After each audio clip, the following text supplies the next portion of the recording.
Howdy, folks. I'm Dave. I'm a woodturner. It is Twitch Tuesday again.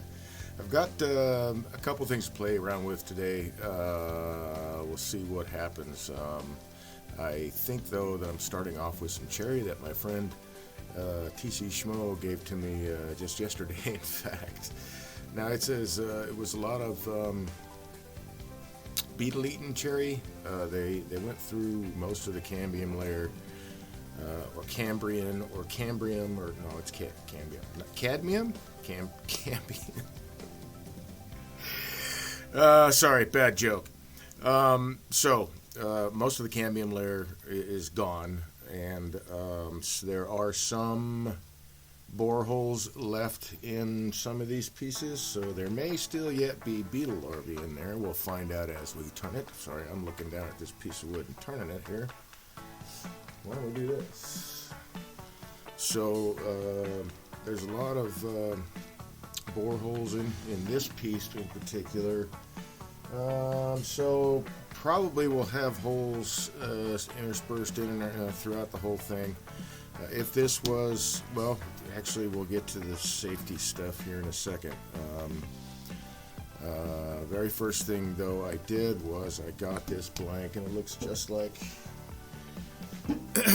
this blank here, which you are not seeing from above because my camera is not pointed down. Let's go straight to that camera. So this is the outside of the log. This is the log cut in half. Well, geographically half. I missed the pith on this, but that's not too big of an issue. The pith on this is very, very tiny. The wood is still a little bit green. It's not totally seasoned. If it was seasoned, I would do this a little bit differently, which I will talk about real shortly. So set that aside. So I've got this piece here, and I'm going to turn a bowl out of this guy first. It's been a little bit since I've been at the lathe, and yeah, I don't know, almost a week, I guess. And I know that skills can get rusty the longer you are away from the lathe. But had a great time at the Torch Lake Whitefish Art Festival. I had a pretty good time, even though the weather wasn't so great. It wasn't so terrible. So. Anyway, getting off on the foot of starting off with basics. So you can see I've got safety glasses up here, and I wear these a lot. I don't do any turning without some kind of eye protection. I also do have a face shield. I usually use this when I'm in the line of fire thing flying off the lathe, and I do turn pieces like that, so that's what this guy is for me.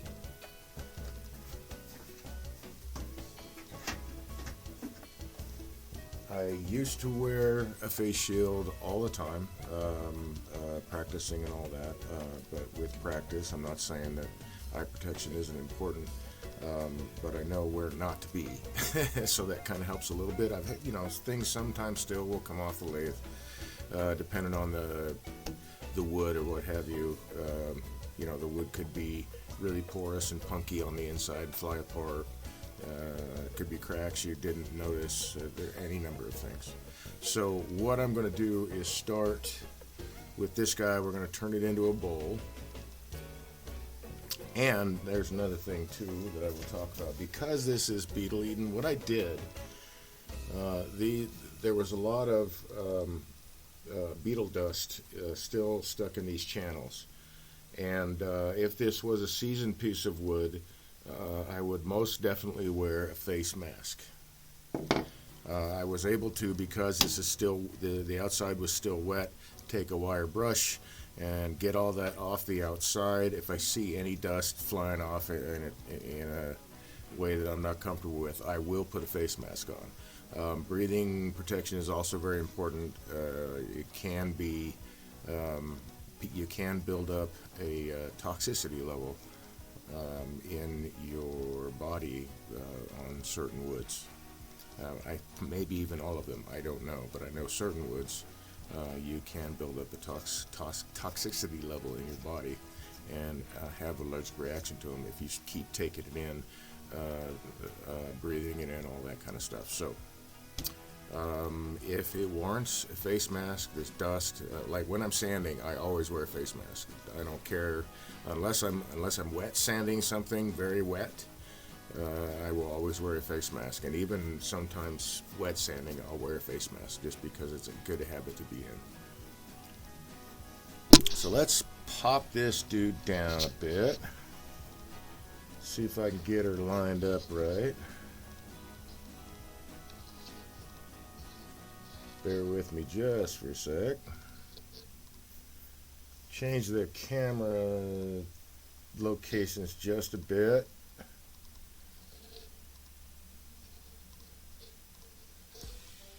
Yeah, I think that'll be all right.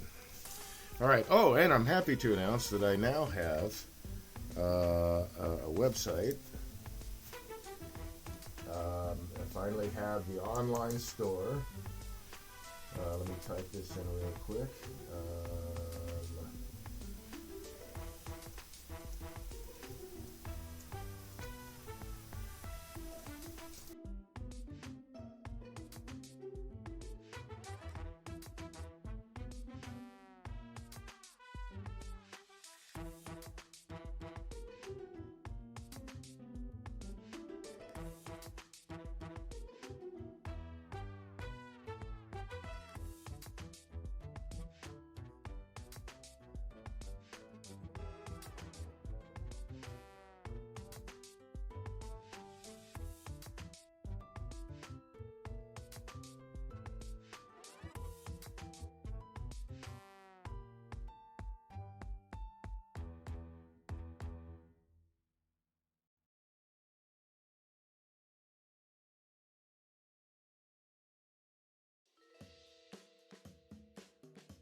might be a little too personal, but I just need to know.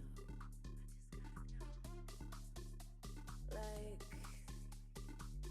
honestly, what you so sexy for? Who told you to be this hot? You think I'm playing, but I'm not. I've been watching you all night from afar. You got something to ya. Like, damn, I wish I knew ya. Won't you pick me up later in your car? Fire eyes, attitude dangerous. Ooh, you'll find that you got some crazy love. Fire eyes, attitude dangerous. Ooh, you'll find what you so sexy for.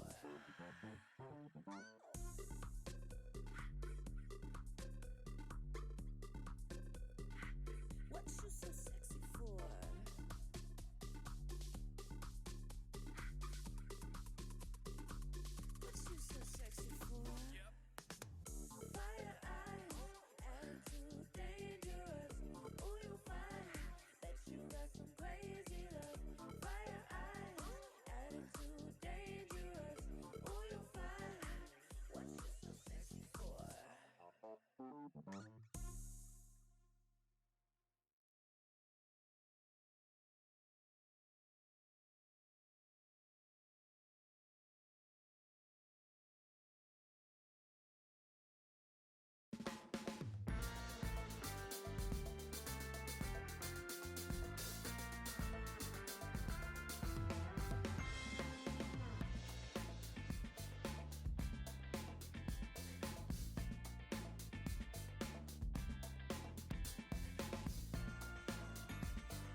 stuck in the game and I need me a cheat code. Had me a bag and I went to the casino. Hopped off the plane and it's no longer free. I needed a plug, so they plugged me with Leo. I gotta get paid, so I'm making them calls today. Think I'ma shop at the mall today. I need some alcohol on delay. I wish that I knew me a smarter way, but I've been doing my thing out of Mexico. Down all the burns, got the gas like it's Texaco. I be hitting 4 or 5 bitches at a time. Everybody hit my phone, I'm in Mexico. I'm in the provider, they mention my name with the biggest designers. Cracking that pina, I need me a lot of that money. That give me that Prada, that Louis, that Fendi, that bitch in the club tryna give me a bump. I say, yo baby, just give me a blunt. I got some runners that do what I want and I only pay half what you paying a month.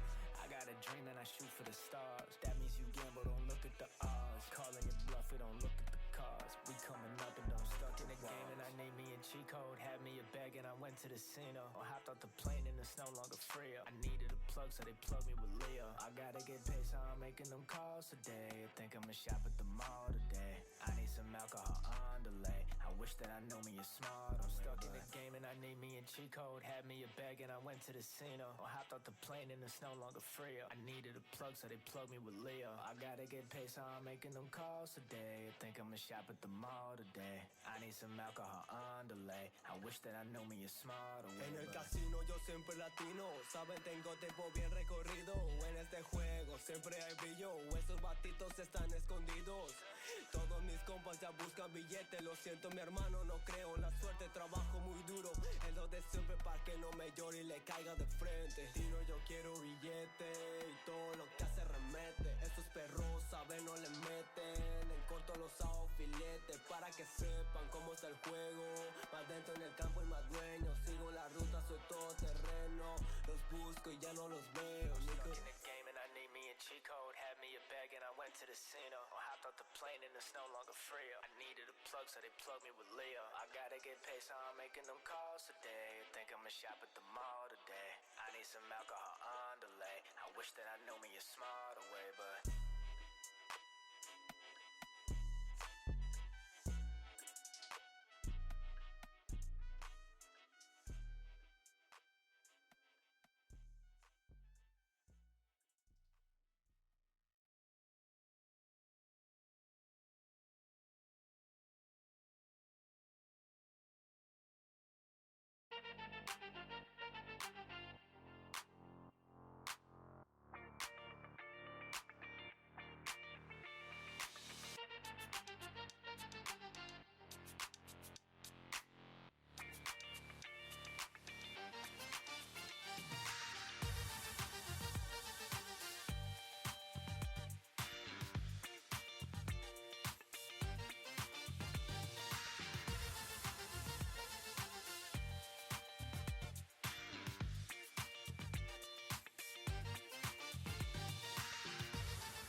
Doggone it. Hey, thank you for that. Doggone it. Well, anyway. You saw how I did the stair-step pattern to make this particular bowl. That's not... I use that method a lot, but it's not my go-to. I'll show a couple more, but this is basically outside of the bowl. I'm going to put it in the chuck now. It's a little bit shallower. You didn't get to hear that, I guess. A little bit shallower than I started with because I neglected to put any kind of a hold on this side so I could hollow the bowl out.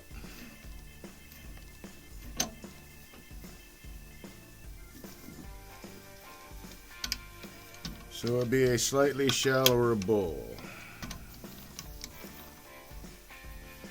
Darn, I should go back over all the muted stuff too, man. That's crazy.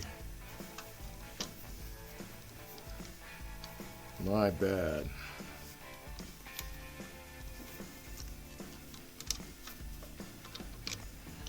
So that was a whole lot of ground to cover. I think I could do it in just a couple of minutes.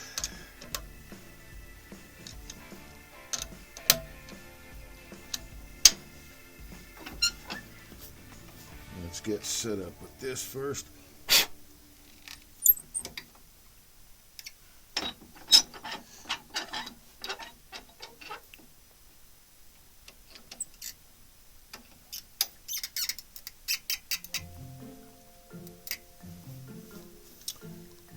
Okay, let's grab, will that do? No. Ah, that might do. Yeah, there we go. Try that filler. Alright, so, go over stuff really quick again. I normally wear safety glasses most of the time because I don't put myself in the line of fire when working on a piece, but when I have to, I wear this. So there are a lot of options for eye protection, hearing protection, breathing protection, which we'll talk about that here in a second too.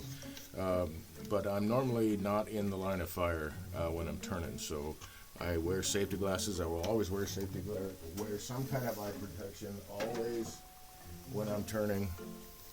And then when I'm sanding, which I'm about to do, I'm going to have to take that down even more. You know, I'm not going to sand it because I see that I have to change the curve on this dude. So instead I'm going to do it with tools.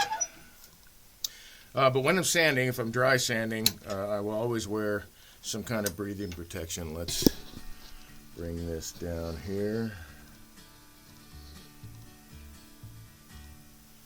I don't guess I really need that. Well, yeah, I guess I do. Well, maybe this will work. There we go. If I'm wet sanding, I sometimes don't. It depends on how wet the sanding actually is. If everything is just all the water or whatever liquid I'm using is everything sticking together, then I don't always wear any kind of breathing apparatus for that because it's not throwing off dust and all that good stuff. But you can build up toxicity in your system to certain woods, maybe even all of them. I don't know. And the quickest way in is by breathing the dust. Now this, go back over this really quick. This was, all the cambium layer was eaten away pretty much by beetles.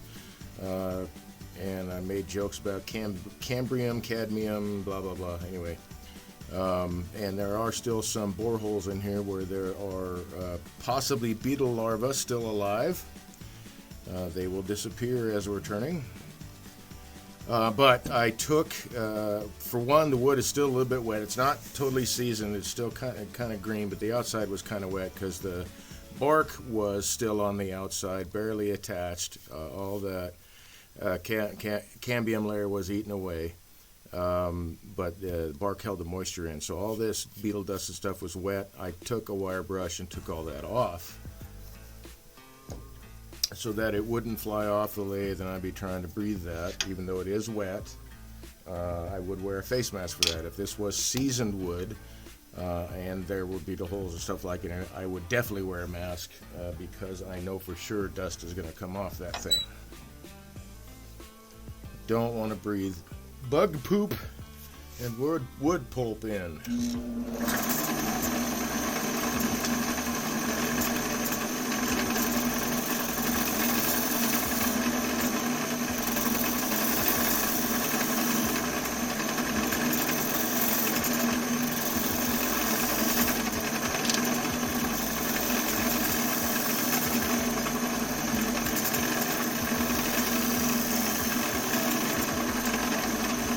Okay, that's a much better curve to work with. Just need to clean up. I think I'm going to grab my other spindle gouge. This one, the wings on the ground a little bit long for hollowing, so let me grab my other dude. You're not wood, are you? No, you're wood. Okay.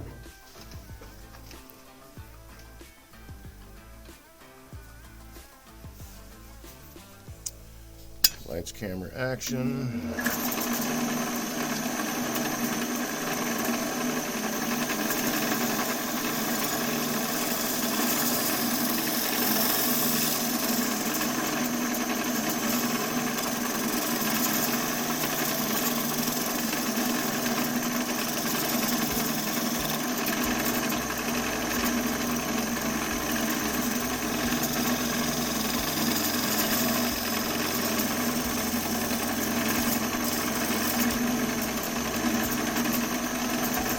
Alrighty.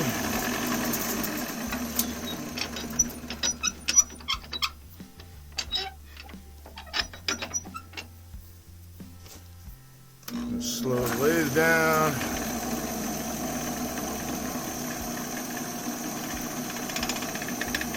That's really close. Yeah, I can clean all that off. Okay. Gonna throw my mask on real quick, just run some paper right across that.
Cool.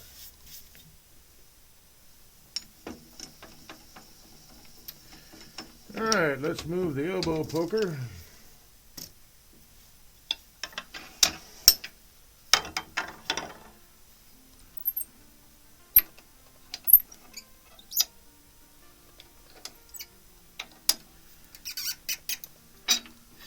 Several ways to do this.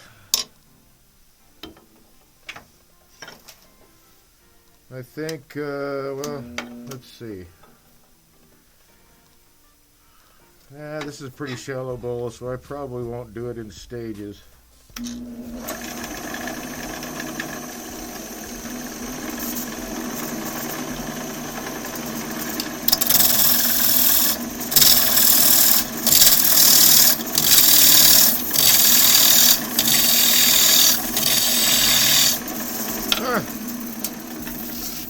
I'm sitting with my mask still on. May not have heard the mumble with the mask, I guess, but I probably won't do this in stages since it's a shallower bowl.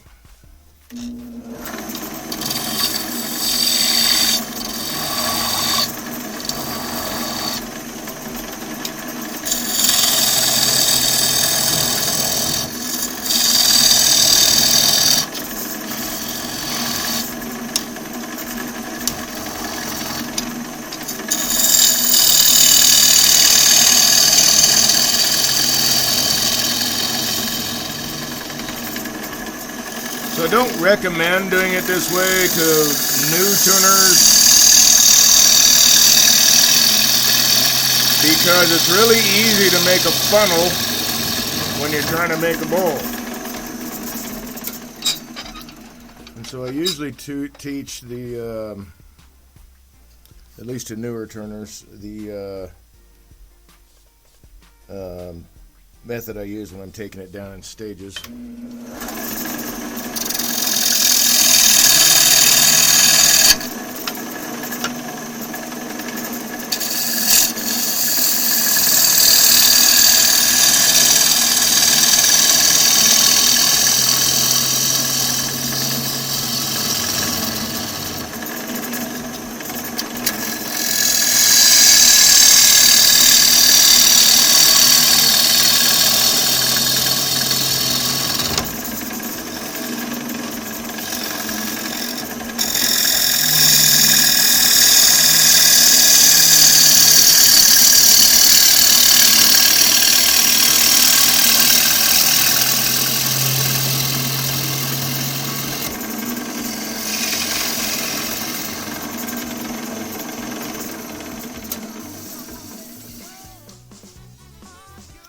And I also don't typically use a drill bit to do like a center depth hole.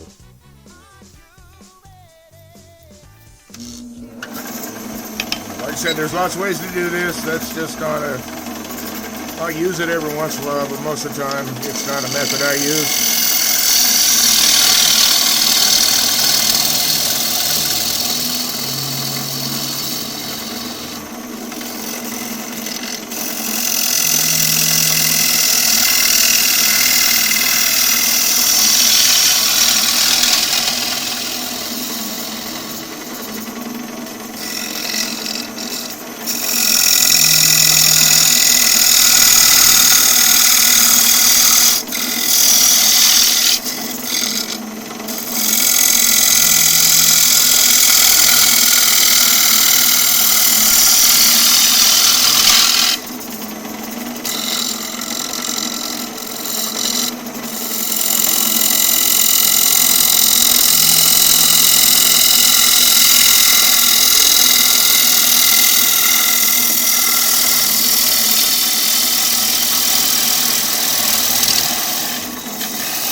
This particular bowl will not have the kind of curved in, it's not curved in very much like you would find in most calabash bowls. I'm more wanting like the rounded bottom like that for this particular cherry bowl.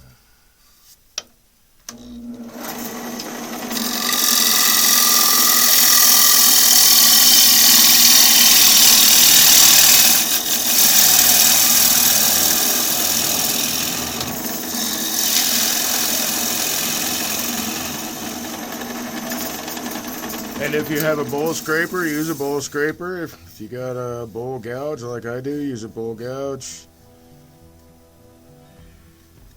Nothing wrong with that.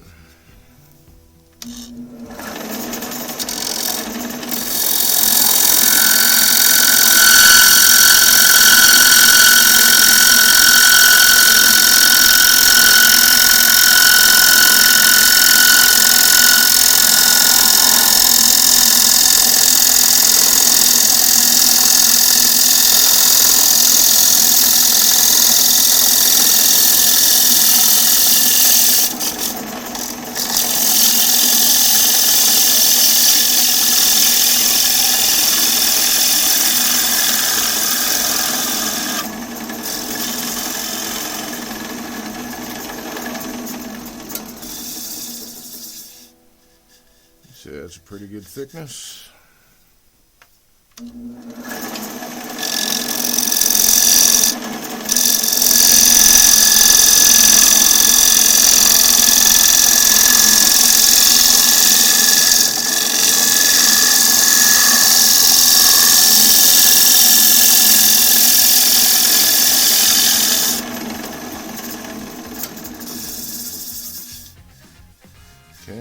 pretty even. Now I just got to work that.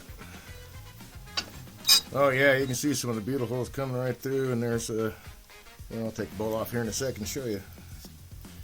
All right, so I want to be right down in there.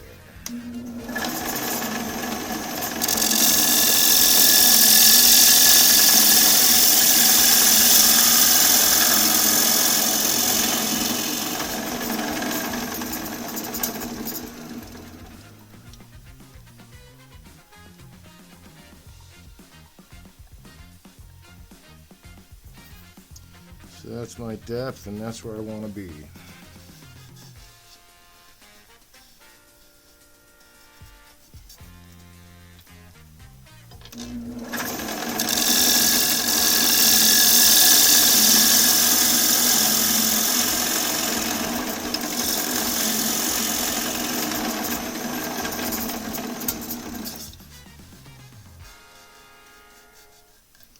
That's going to come off a little, that's going to come off a little. All right.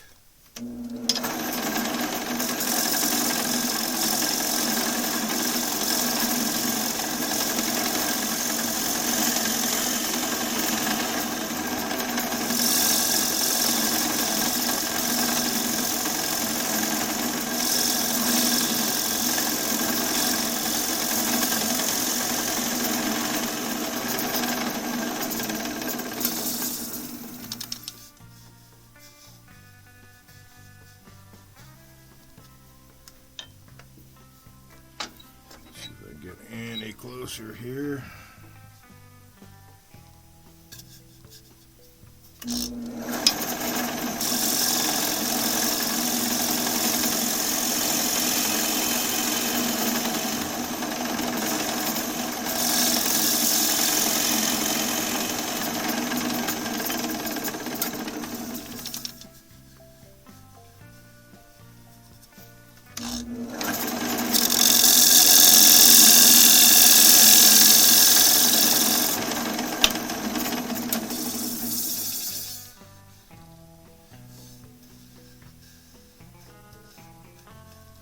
Yeah, that'll work.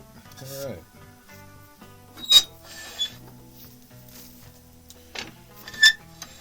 So I want to chamfer the edges a bit.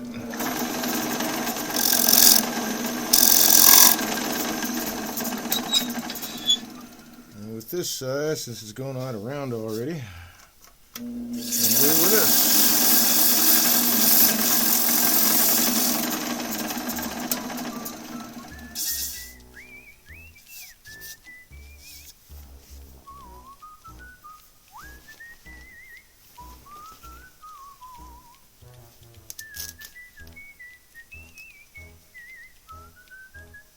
Oh, come here. I want to hit this a little bit more.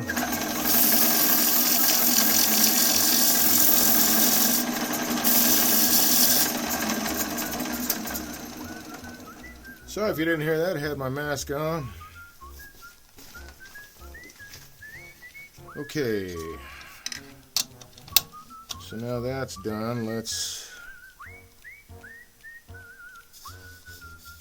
mark the depth.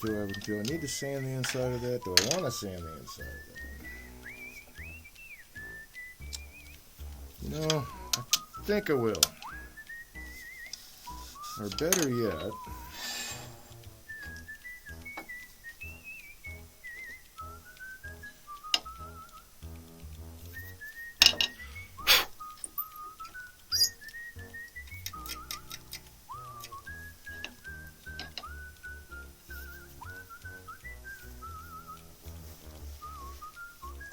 there we go.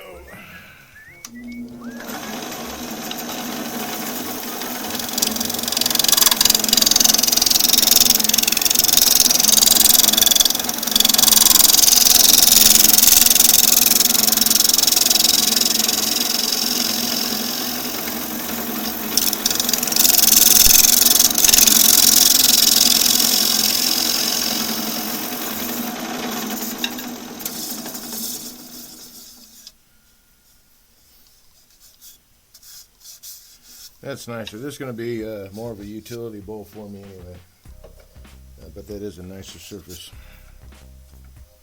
Okay. So if it's still there, it is still there. If you look down in here, you can see this discoloration, and that is sawdust left behind by the beetles chewing their way through the timber.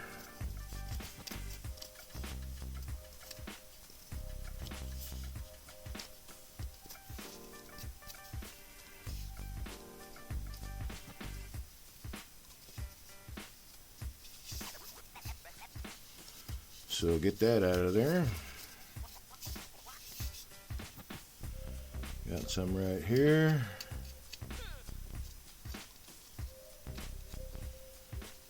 I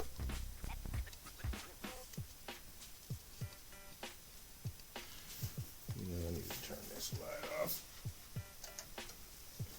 Okay. And that one goes all the way through, but there's no dust, I believe, but it does come through right there. Nope, there's a little bit of dust.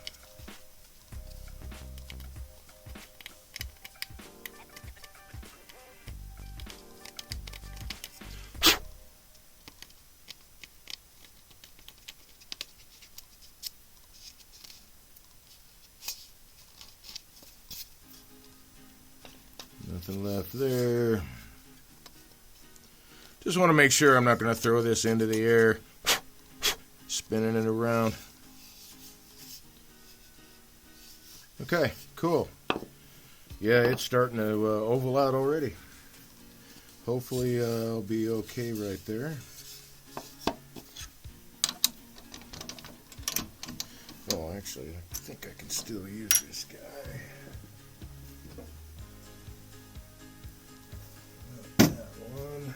Let's see what I have for... Oh, that would work. Is that too wide? No. Alright.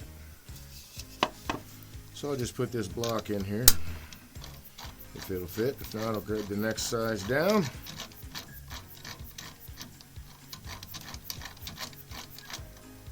Yep.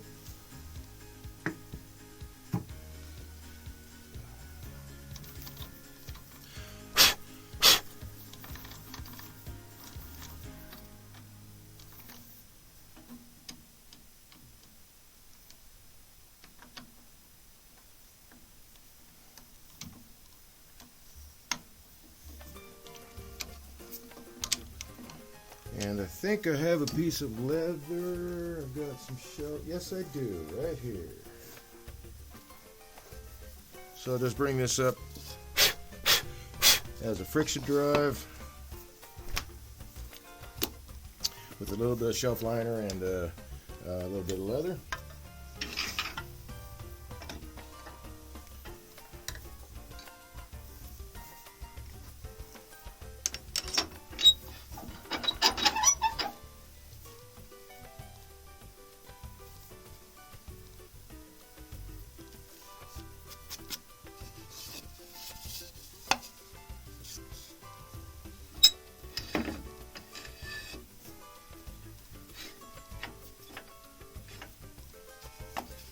Alright, what I should do real quick is just make sure, oh yeah, okay, I got plenty of room to work with.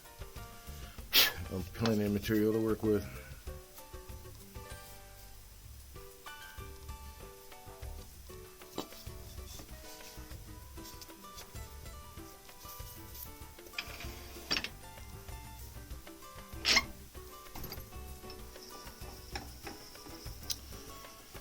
Now comes a little bit more fiddling.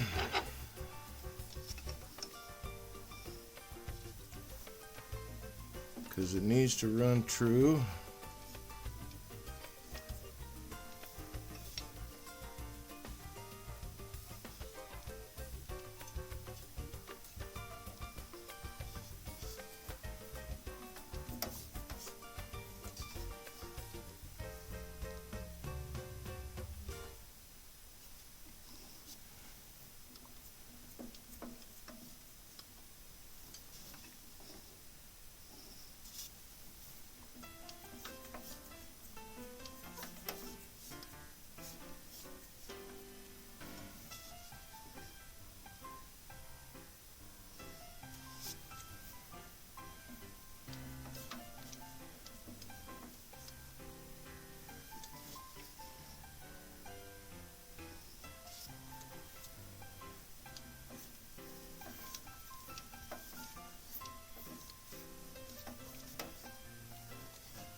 Kind of pays to be fiddly with it.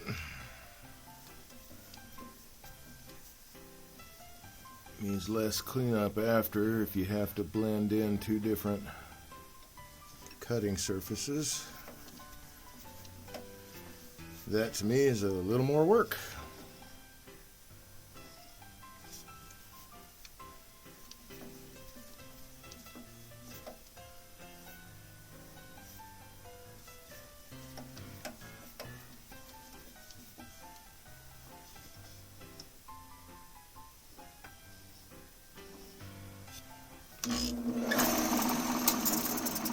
Oh, very close.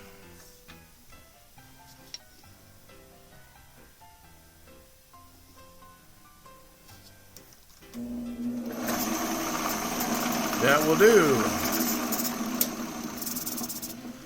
All right, so I just want enough force pushing against the headstock so that this won't readily shift. There, it's shifted, so I'm going to give just a little bit more.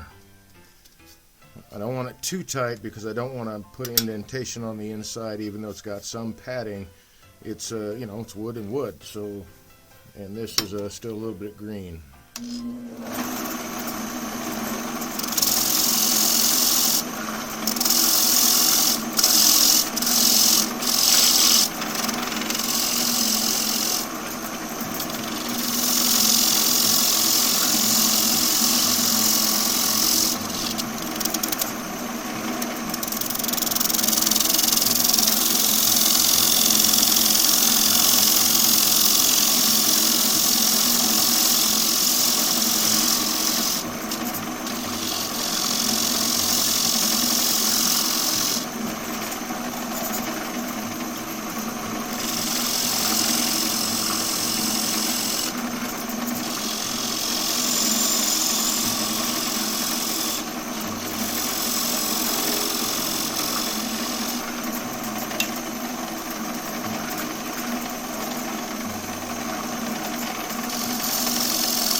Go. I think I like that.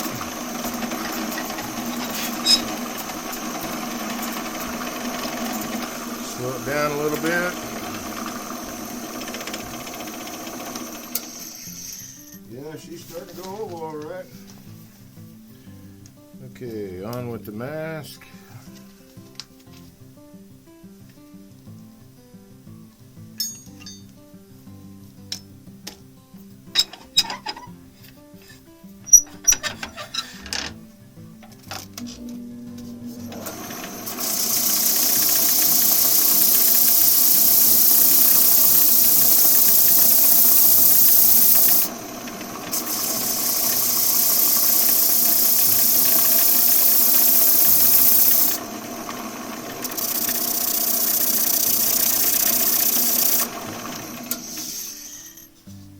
Yeah, that looks pretty good. All right.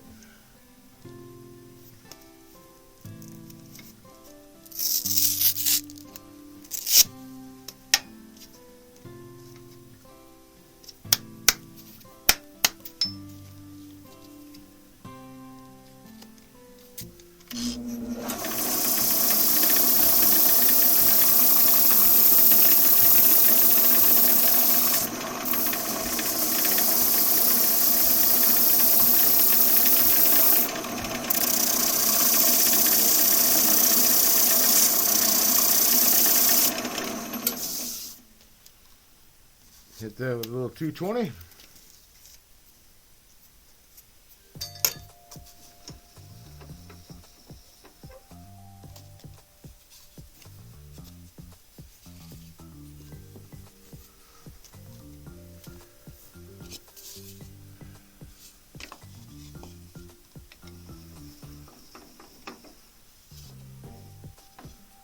Just want to hold this in place for a second.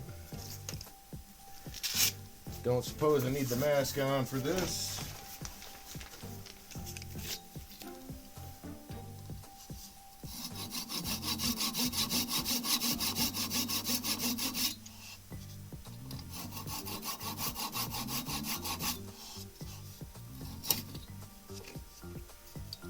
Alrighty then.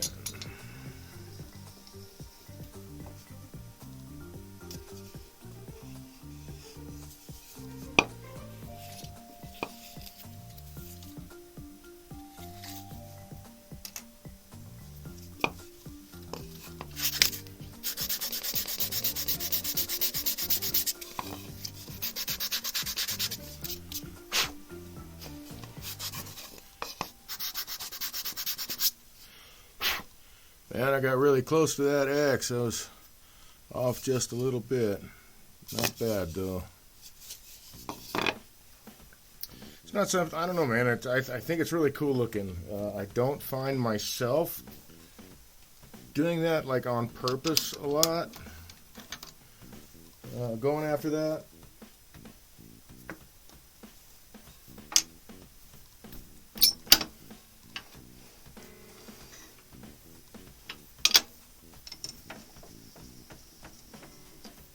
Okay, elbow poker out of the way. Let's see, let's bring this guy out.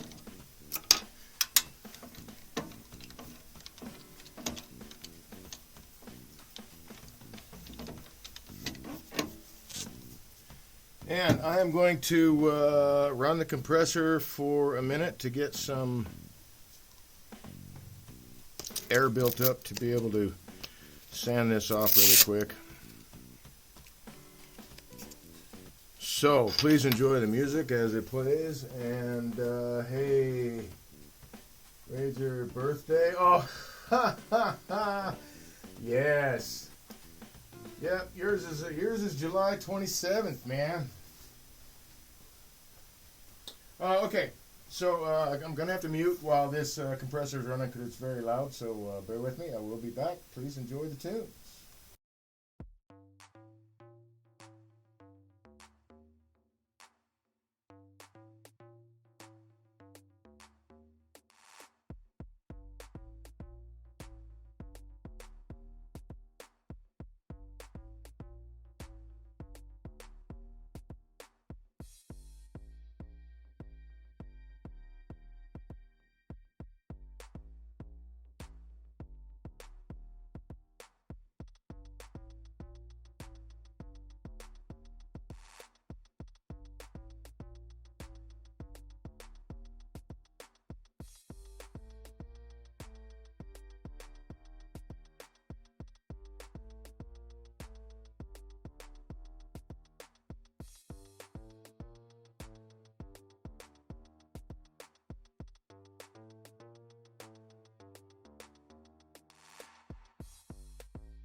Hey, back with the talking head, right? 29th of July. Oh, sorry, yeah, my bad. Yeah.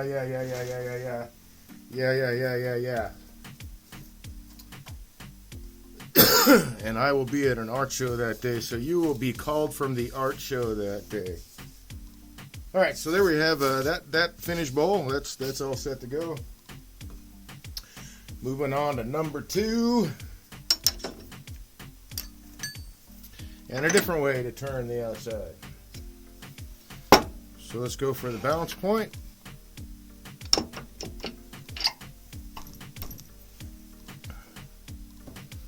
Somewhere in there, maybe.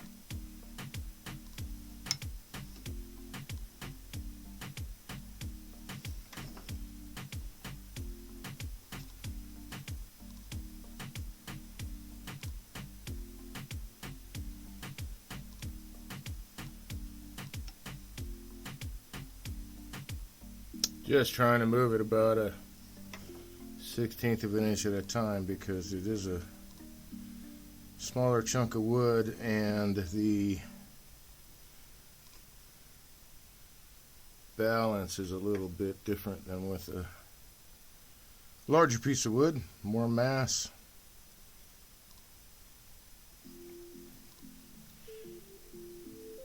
That and the fact that this has got a water pocket in it somewhere.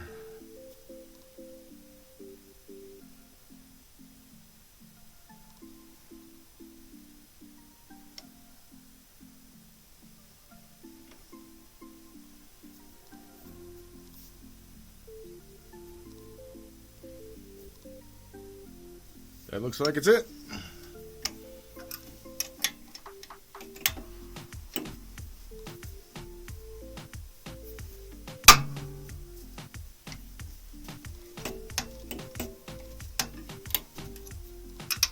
All right, so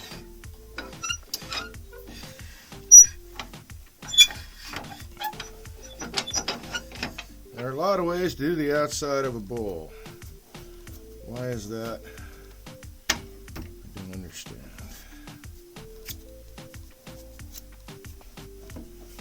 Okay. The last one that I showed you was basically stair stepping the outside. And you can still kind of make a curve with the corners of all those stair steps. This is weird, man. Something is not right here.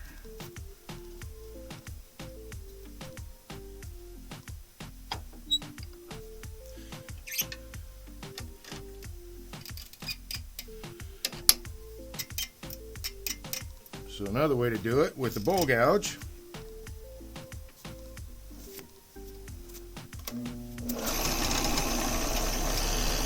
Yep, it's kind of, this one's throwing water out. And it also has some bark inclusions on this side. I'm not sure what, that might be a beetle hole. Nope, it's just a little bit spalted wood. I know I'll have to take off, what is that, 3/8 of an inch to get to the pith because I missed it with the chainsaw. But I'm kind of hoping that some of this feature stays in the outside of the bowl. Okay, so I have there with the bowl gouge you can actually, and I have seen people do this. I've done it myself. You can actually scrape all the way around, and with green wood, be fairly aggressive.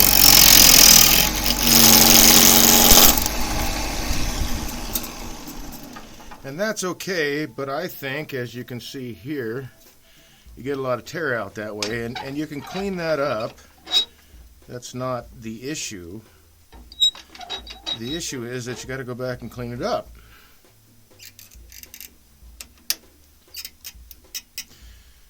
One way to get around that, and this is a little bit more advanced turning, is instead of a scrape, you angle the cutting edge so that it is shearing off. And you can't, it's not good to have a super aggressive cut with this particular method. But because it's a shear cut, there's no tear out. Well, there's a little bit there, but I hadn't got that far with the shear cut, so that was from the other cut. That requires a little more skill, a little more practice. And the one I like to use the most, the method that I like to use the most, starts off with a pull cut that transitions into a push cut. Right now I want to get rid of this cut.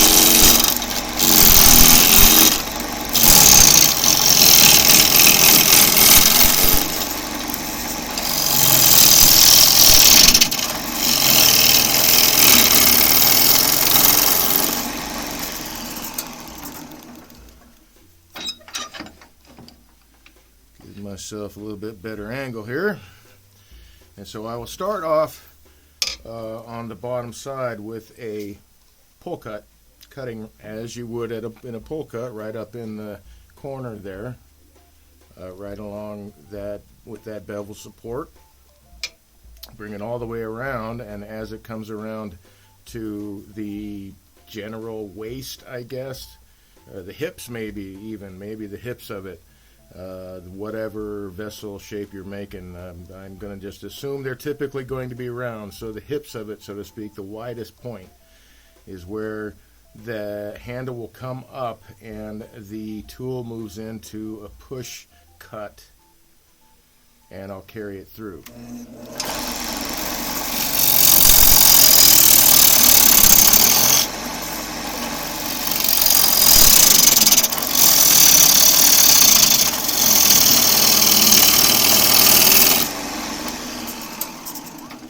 And I like using this method because there's a whole lot less tear out. I don't have to try to get myself on this side of the tool rest. Is it time to change? Nope, it's still a sharp tool. And I can really hog this stuff off.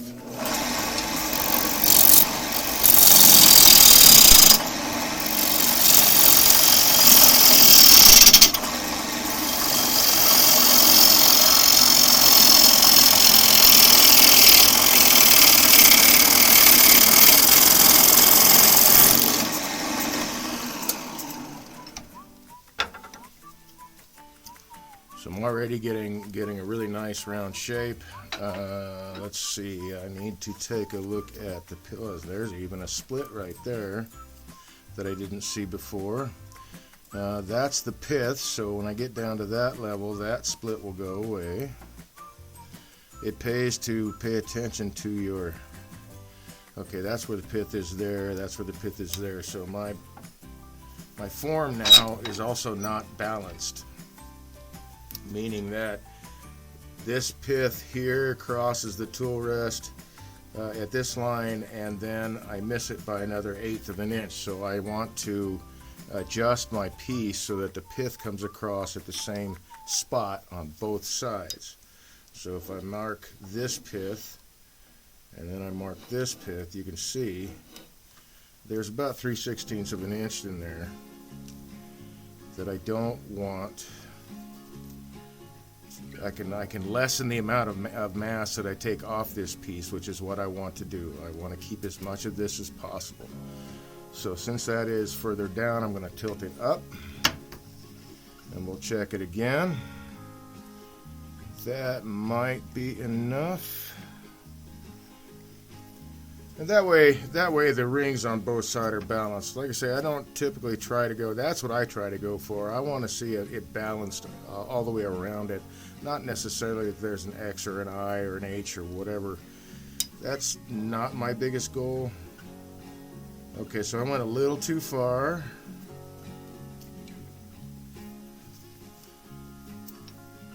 Which I thought might be the case.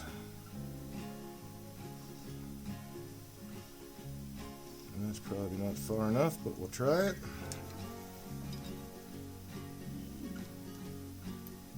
Oh, that'll work.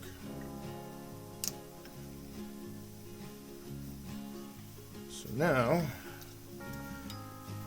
when this comes around,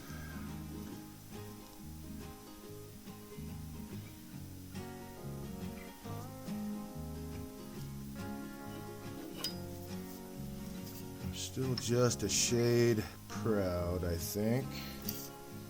So I want to leave it alone. Haha, yeah, sure I do.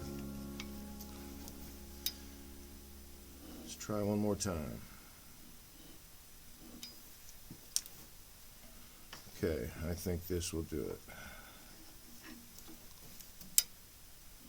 Bang, bang. Yep.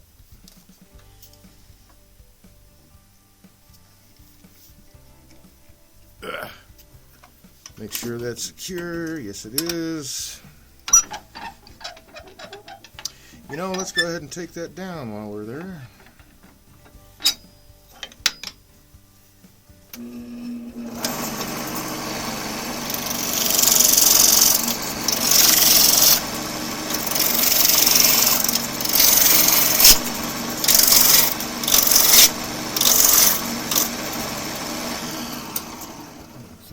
quite there yet. It might be helpful if I draw the line a little bit darker. Not that I was looking for the line in the first place, but now I will.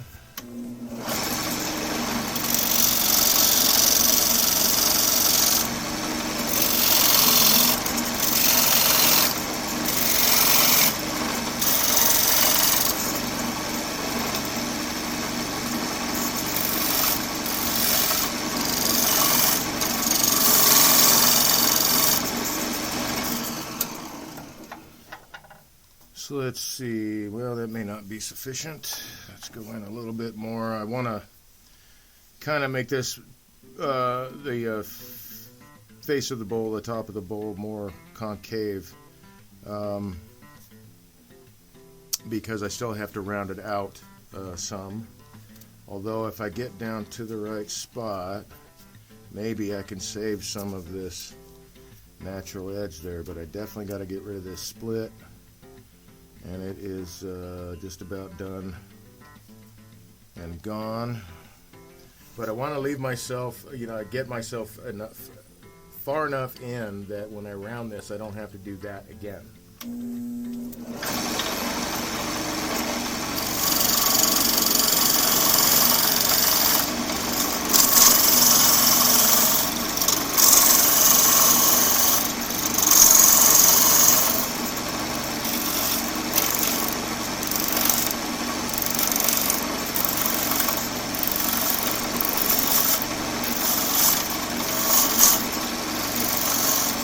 Oh, there's a stray thought. He meant happy belated birthday from last year. Yeah, that's it. That's it.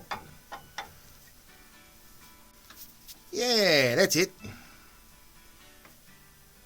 I cannot tell if that is...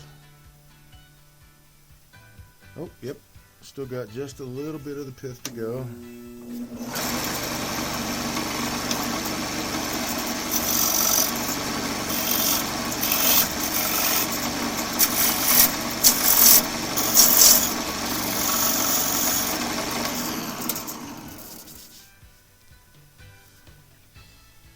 That's got that one. Just about.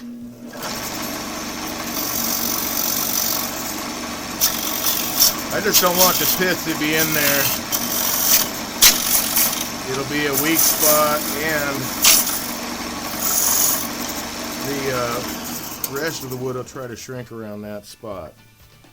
That point, so I want to get that out of the whole equation there. All right, let's go back to the outside of the bowl.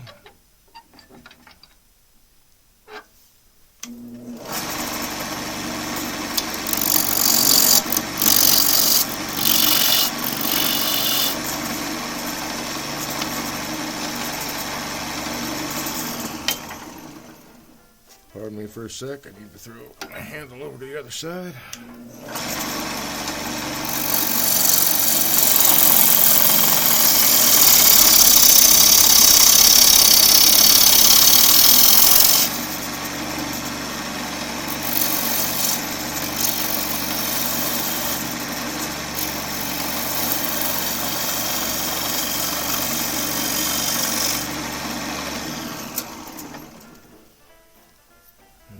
There, and that's all gone away. So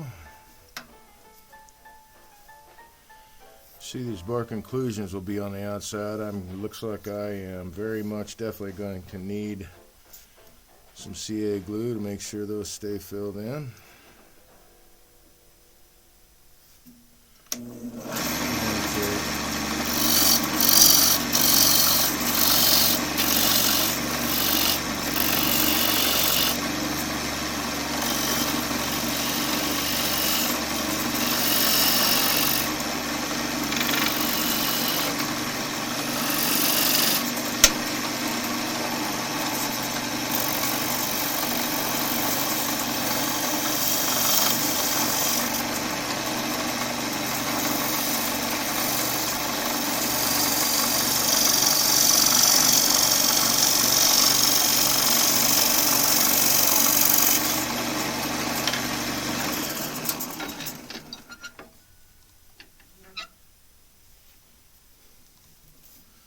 Well, I am capturing some of it, but I still have to adjust the curve I'm looking for, so...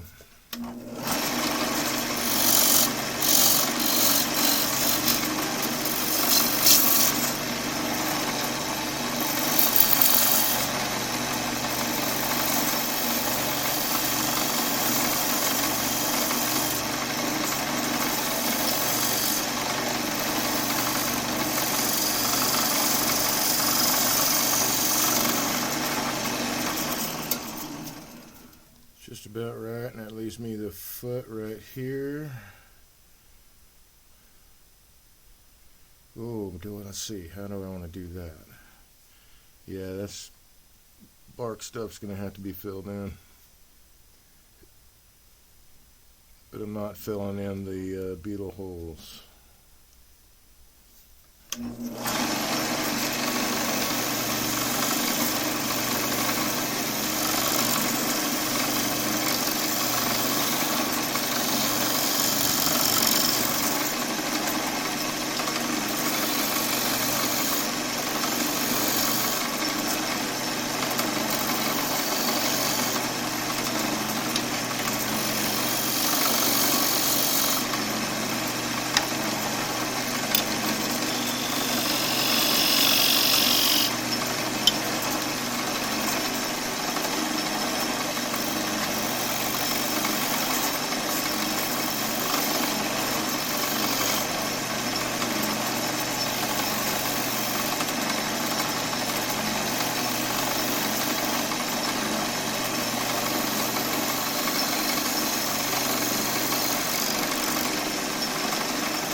That's the spot. There we go.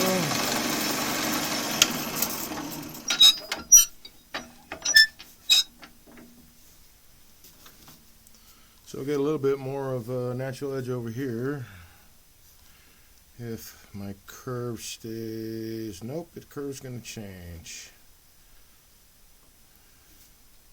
That's all right though.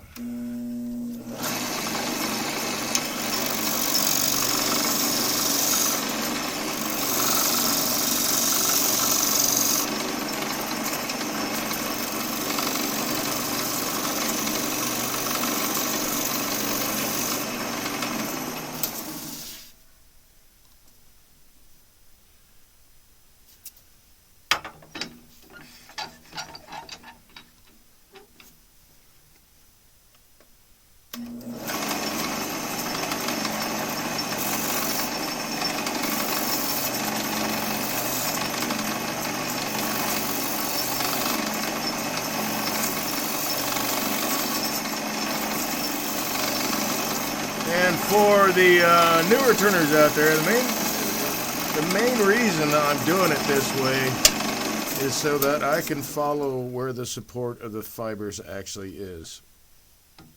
As I'm going into the side of the tree, all the fibers are like this going down the length of the tree, and as I'm cutting in, I've got the support of the fibers underneath the one I'm cutting into. So that makes the piece more stable as you're turning it. So this direction is downhill to the fibers. If I was going this way, which I will occasionally, but it really depends on the wood, it can cause you a whole lot of tear out because you're making that rounded cut there, and the wood is in bowl orientation, or perpendicular to the ways, and so you are cutting away the support ahead of you as you're cutting uphill to the fibers, and you can really get a lot of tear out that way.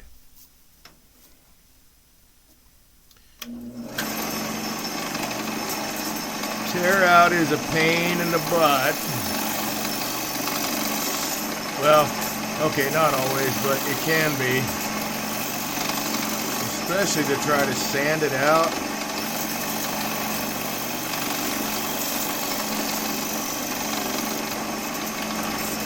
Is that it? Ooh, that might be it right there.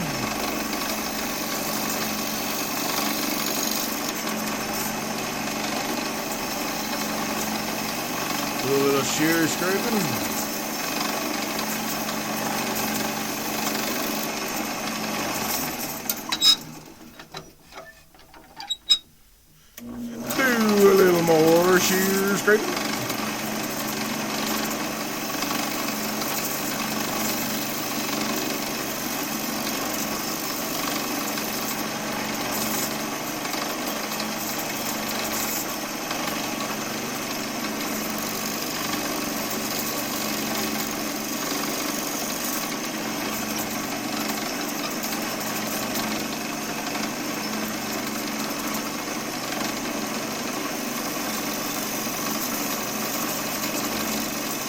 So these are the fibers that you get shear scraping, and they can be finer than that, sometimes a little thicker than that. Just depends on the pressure that you're using.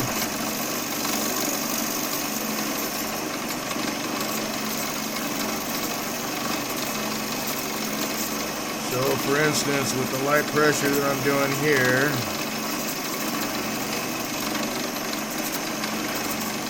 these are, can you see that? Yeah, these are the shavings that you get. It's almost insubstantial. But I keep trying to refine the surface,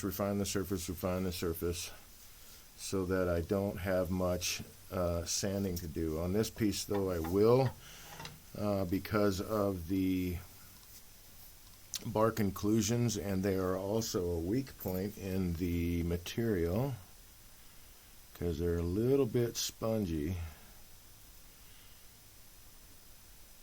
It's that part of the bark that grows closest to the tree that's just a little bit spongy. This is a beetle hole.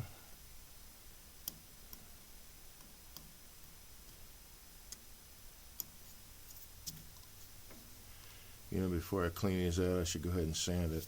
Let's do that. Sorry, probably was not speaking loud enough. I should go ahead and sand the outside surface really quick. And start filling these things in, which means very shortly I will need some CA glue, so I will grab some of that as well.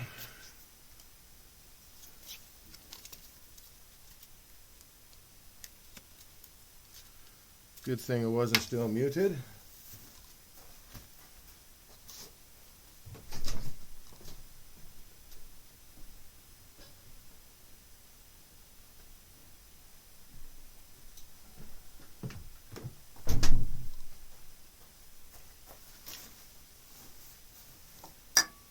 All right, let's see what we start with here.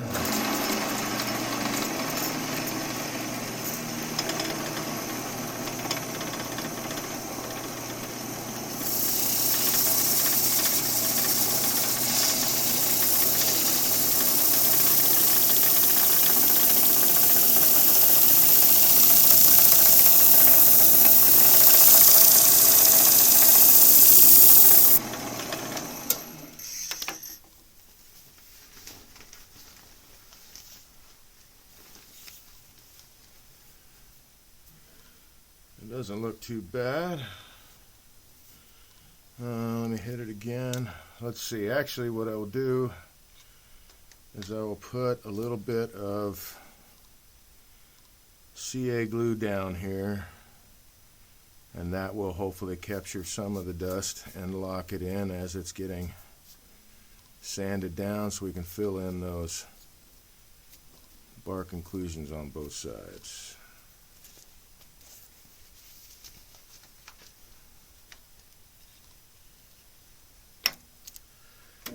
I will do my best to speak up.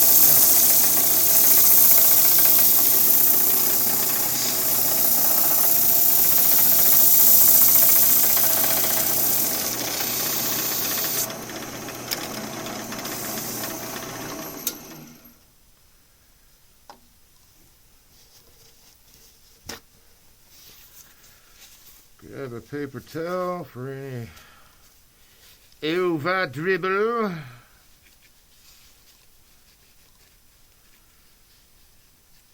Now I'm not going to hit this with accelerator. Not yet anyway, partially because the CA glue tends to leave dark streaks. And if I instead sand it down, then those dark streaks tend to disappear.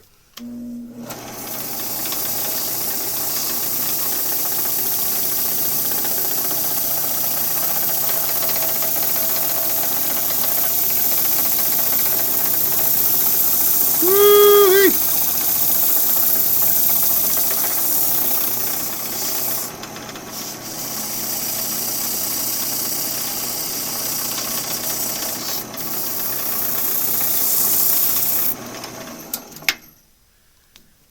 my, that CA glue is pretty stout. Hey, cool. I actually have some really fine sawdust here.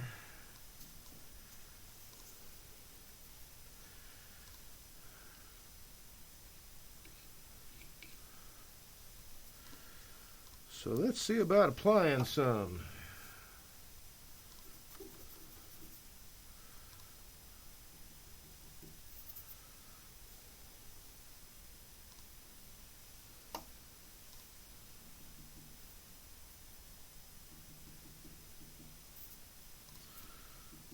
Alrighty.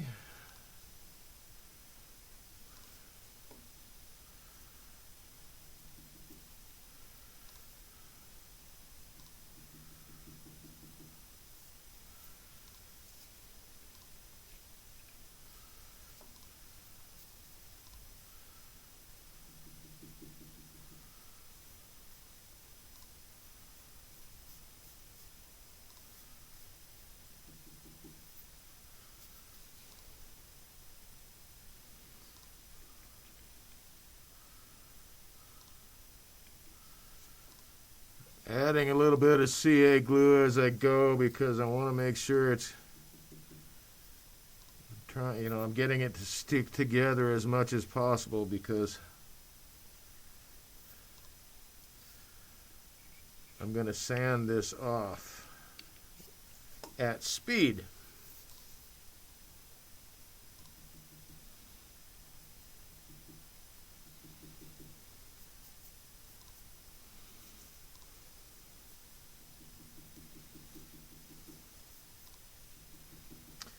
And that kind of helps pack in some of this sawdust deeper into the holes, and the CA glue, the heat, all that stuff, it kind of sets it up a little bit. And then I don't need to use any accelerator most of the time.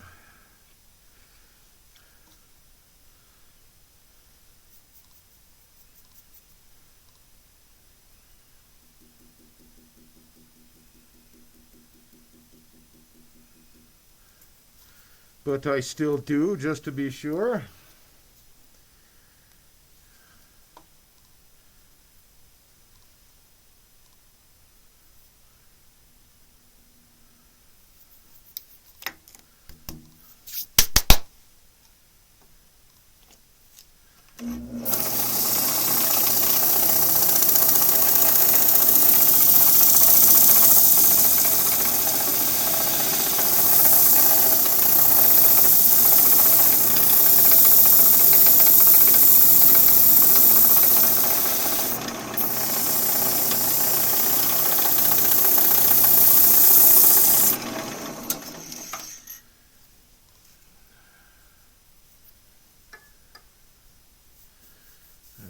That's filled. Cool. Gonna hit it anyway.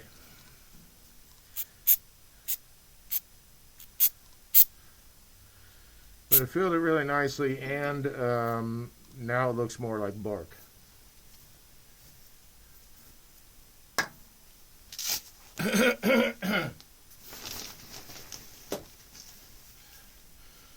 So instead of like a blob or whatever, it looks more like a bark inclusion.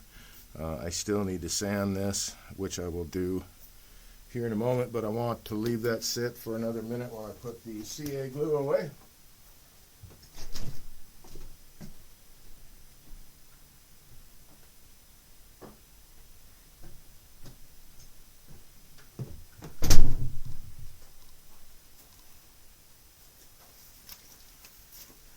Little bit of water.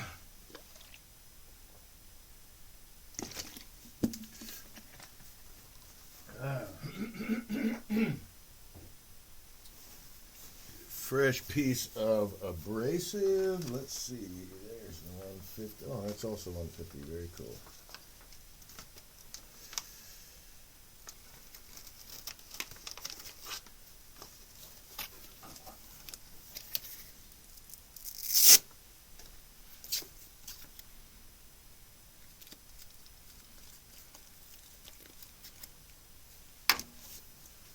Oh, nope. Need the match. mask, need the mask, need the mask.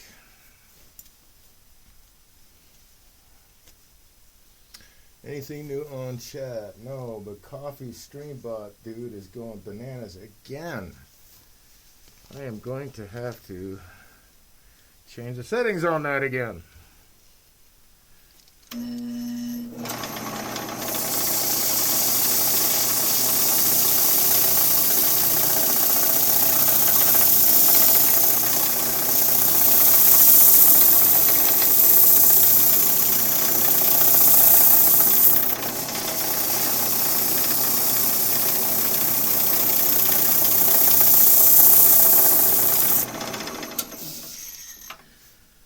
Alrighty, that looks a lot better. I'll hit it with 220 now. It's got some really nice features in the piece. I'm going to hit it with 220 and then I'll clean out these beetle holes. We'll flip it around and hollow it out.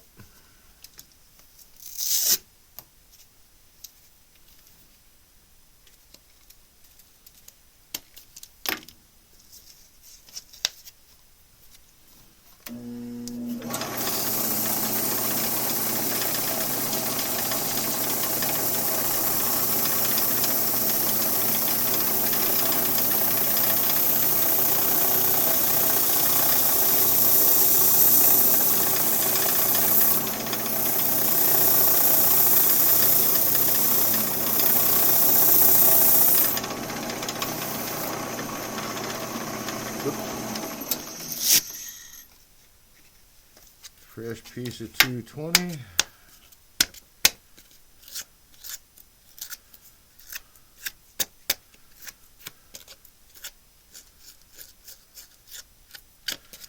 So like birch, I probably wouldn't do this. Let's see if it shows up better here. Where you leave the tinier rings close to the rim of the bowl, because on birch they tend to separate a little easier than like a hardwood like cherry. So I will usually on a birch bowl have wider rings right where they come up to the rim, just because of that. They can separate, and then you have this indentation in your bowl.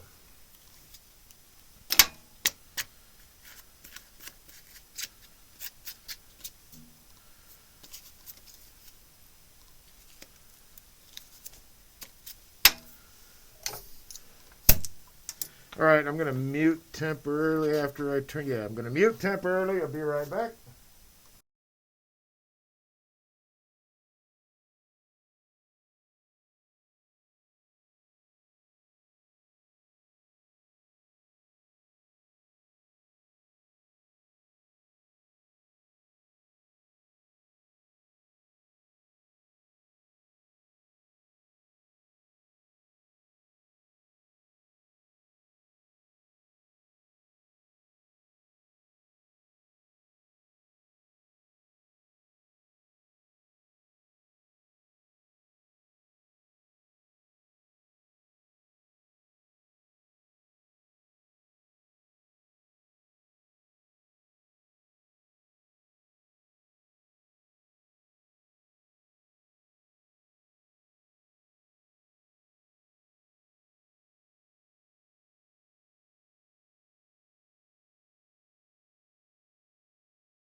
A successful unmute, I hope.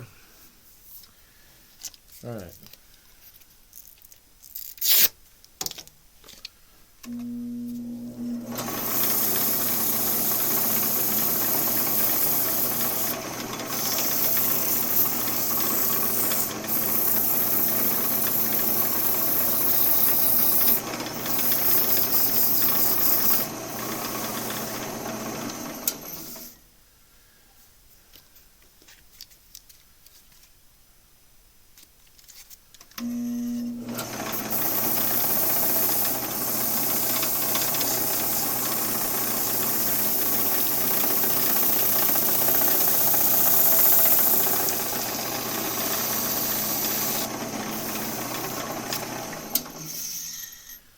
Okay.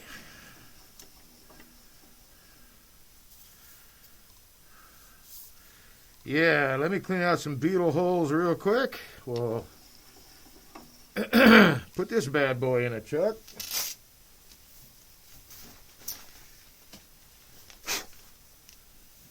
And I think I'm going to make a cover for this guy. Possibly. Pick. All right, that doesn't go very deep.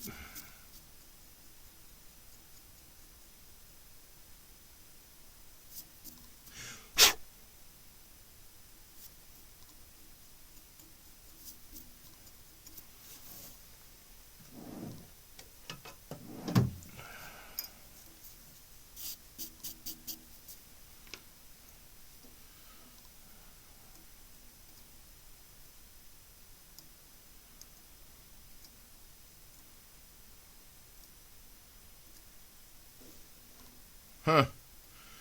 I was almost expecting a larva out of that one.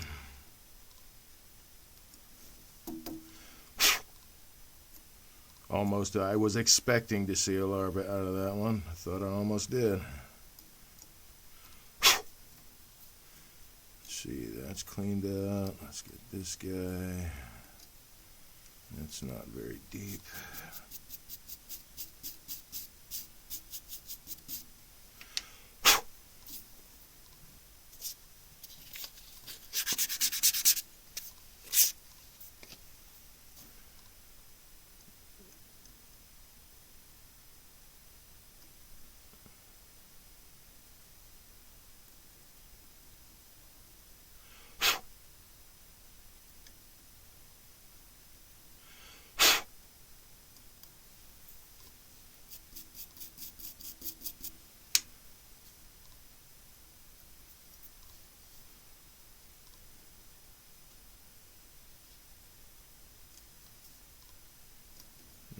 Nothing.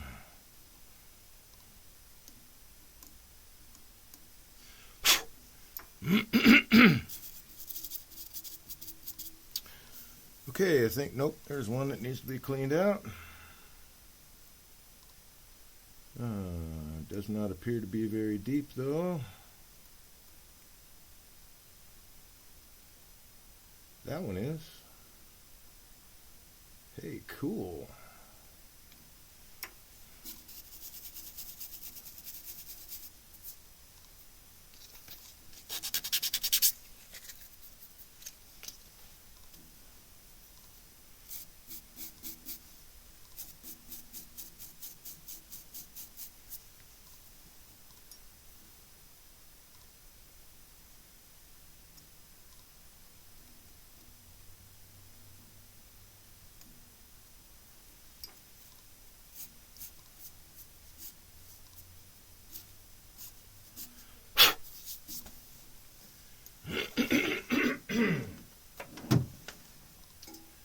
Alrighty then.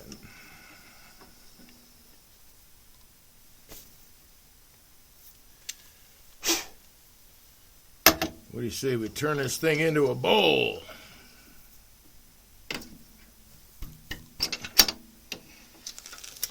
So actually I don't think I'm going to make a lid for this one because that would mean I'd have to twice turn it, which, well, I mean I could do.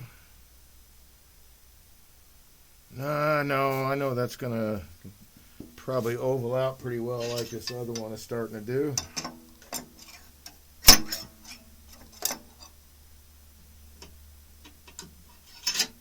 So these were essentially the same size. You see how on the sides I got more material peeking out than on the ends. It's starting to do this already.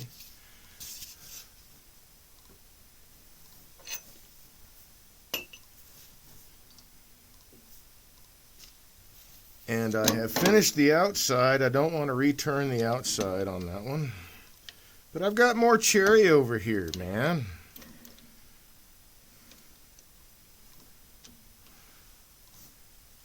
I cut this whole thing up.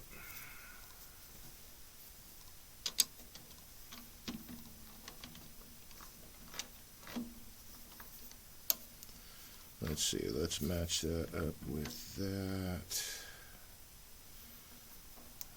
So if there are any stray marks, they'll be pretty much in line, look like a pattern. I don't expect to find that though.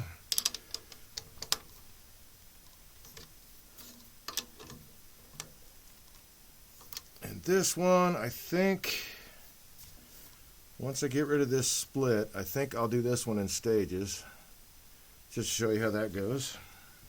For those of you who may not have seen it before.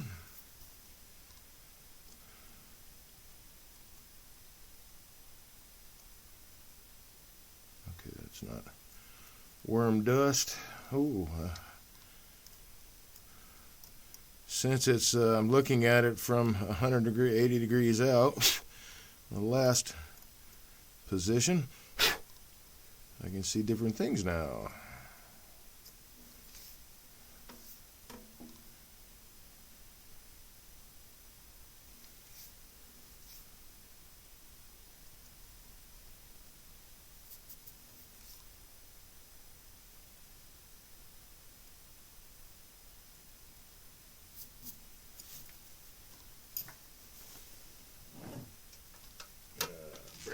Brass.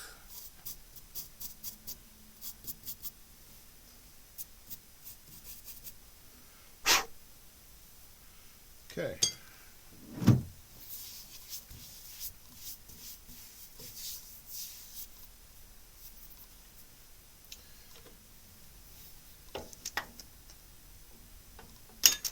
Move all the stuff we don't need out of the way.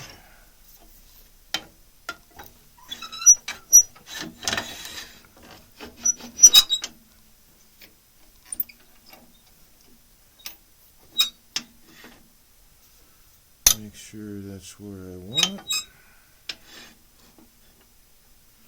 think I'm a little low here. Well, maybe not.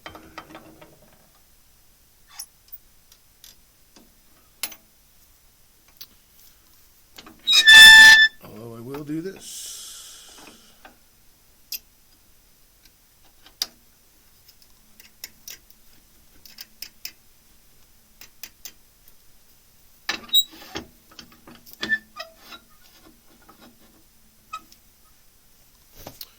Okay, safety glasses. Nope.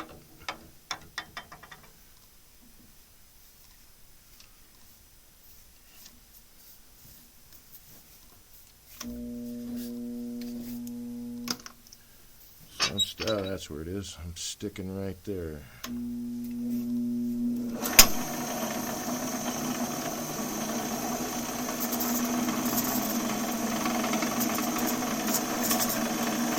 That's about 1,000 RPM.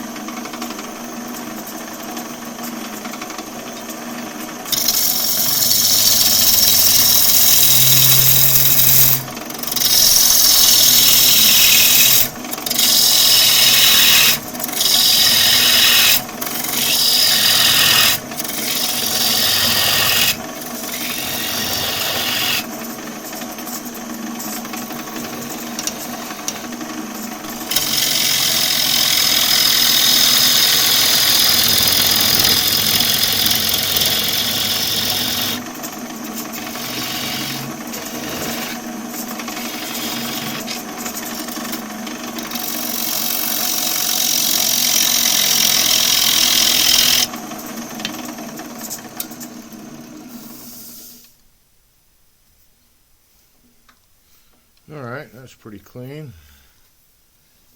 No holes through the rim there, so that's good.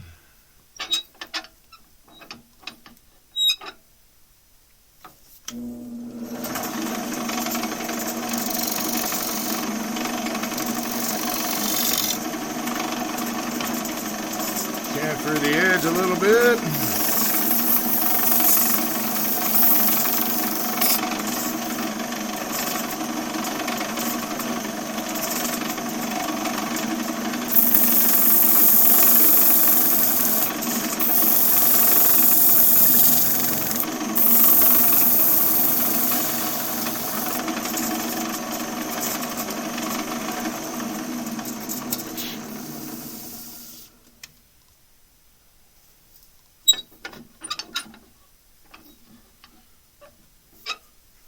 Alright, so we're going to work this down in stages, assuming that I can find.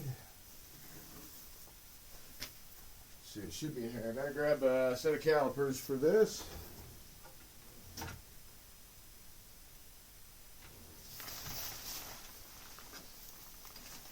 Oh, there it is. Cool.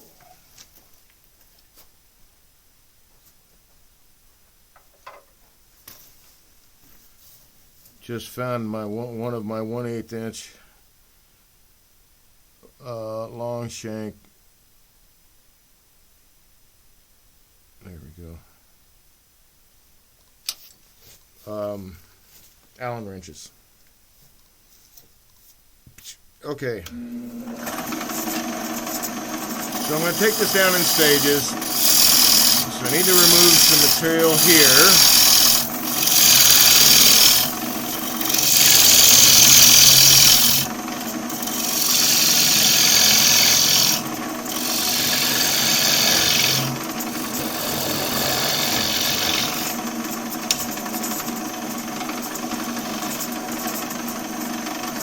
And probably a little bit more.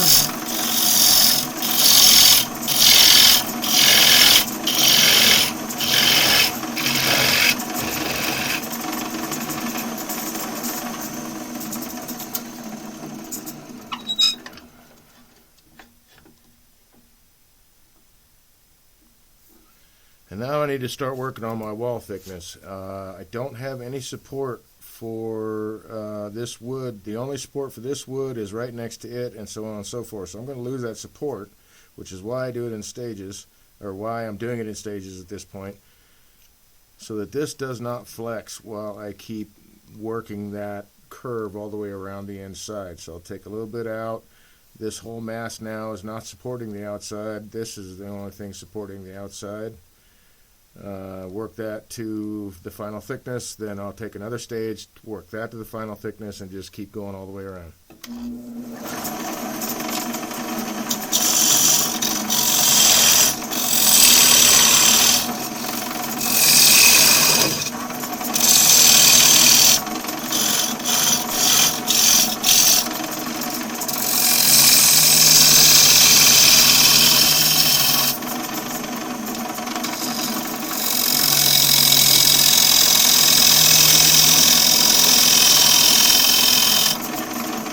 I think this is probably the method that is, not that I haven't turned bowls with bowl scrapers, so I can't speak for that, but as far as learning how to turn a bowl and getting an even thickness through, this is probably the easiest to learn and comprehend.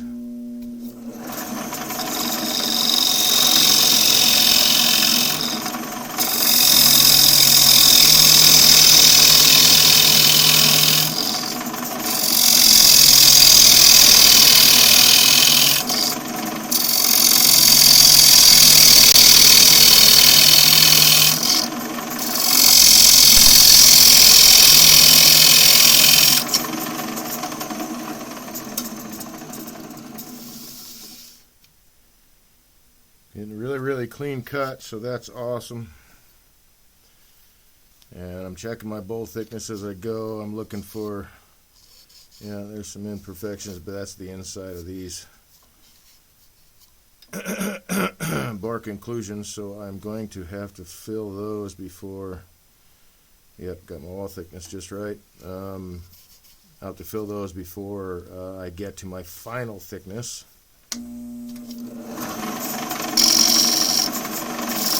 So right now I have my walls parallel.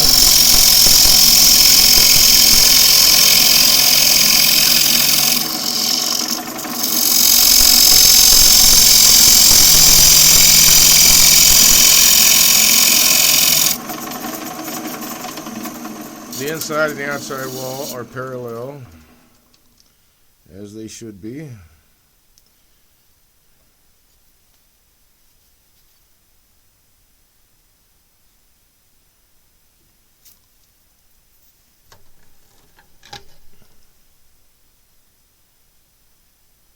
Yep, that's good wall thickness. Okay, so I have that beetle hole goes right through the inside there. Do I want it? Okay, so I'm looking at, all right, is this my final thickness? I think I'll go a little bit thinner than this.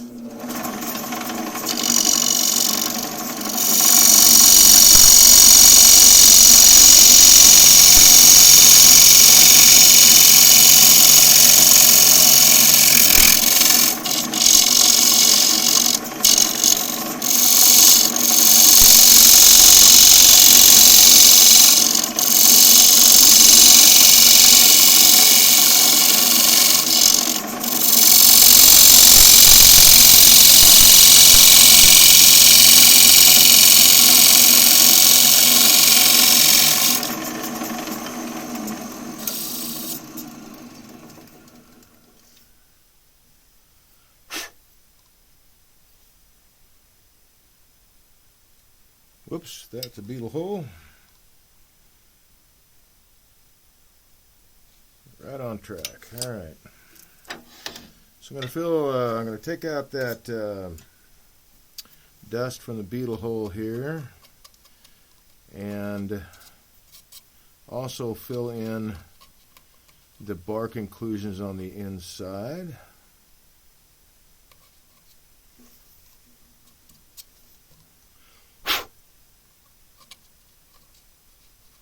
Should come right to the outside, yep. That one doesn't go any further than there, so that's good.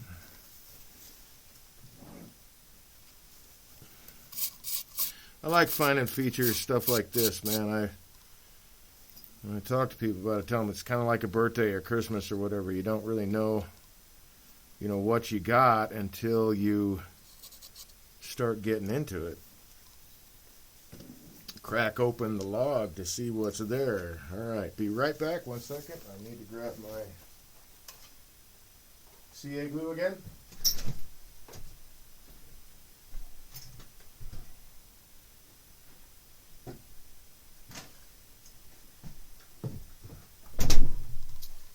All right, groovy. So, hey, I figured out, too. Oh, here we are. Dave did have a recent offspring birthday. His youngest son, my oldest son is the one you're talking to now. His birthday is in July. July of the 29th. I still remember cutting the cord, man.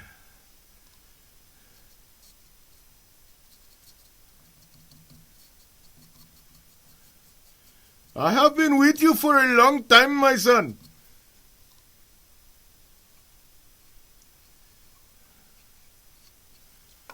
Okay, let's fill in this guy. Nope, not enough. There we go.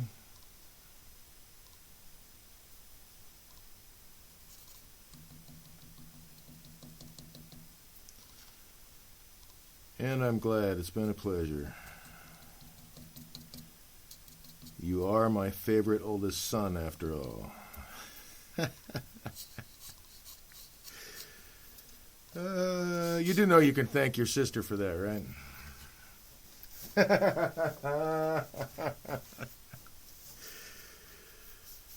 Okay, so this I'm going to spritz, and then I will take, maybe, I might not even take a cut here. You know what, I think I won't. I think what I will do instead, well, let's see, how much flex do I have? Not a lot.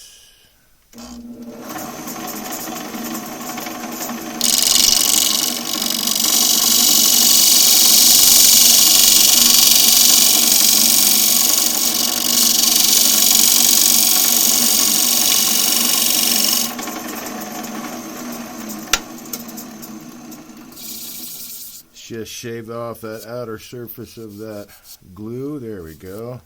All right, so I'm on for the next stage. Let's double check. Looking at it, let's see, I think you can, oh, you know, sorry about that. Let me change camera there. I think if I hold it just right, maybe, yeah, maybe right there. You can see what I'm seeing. So the walls are parallel there, just need to work down the next stage.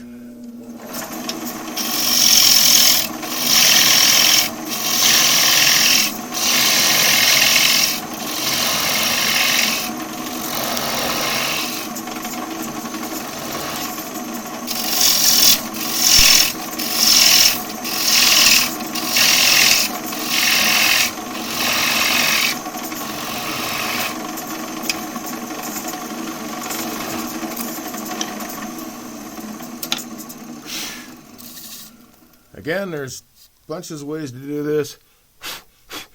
As I said before, a lot of people will do a depth pilot hole, depth hole in the center. I don't usually do that except for like on hollow forms. I might do that.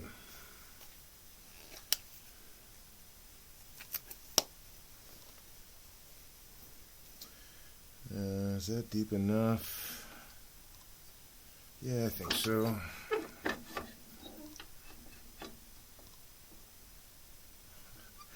My offspring. Yes. I forget that's a word sometimes. Alright,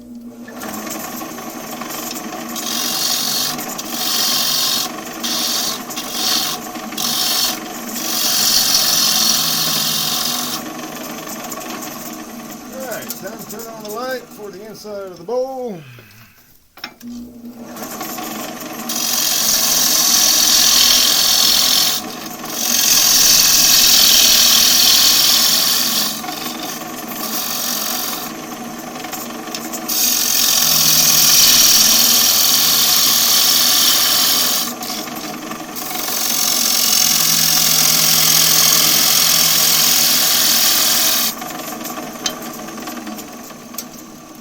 Take my calipers, check that, and make sure that section, stage, and that's right on. Matt, there's parallel to the outside. Also,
slight adjustment.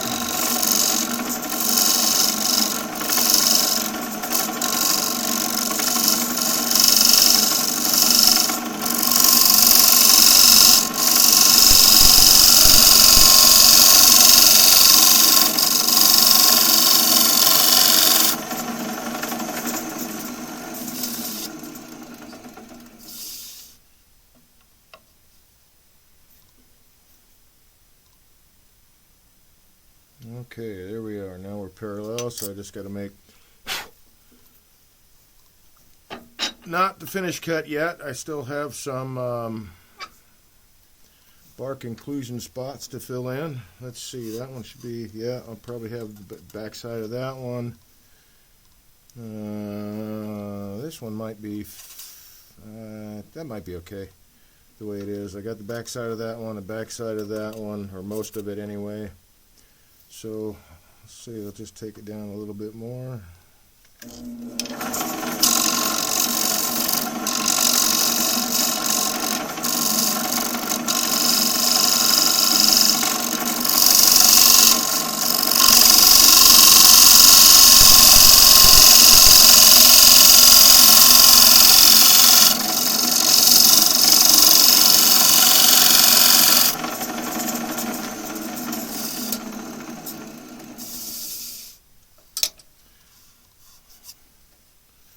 A little bit more.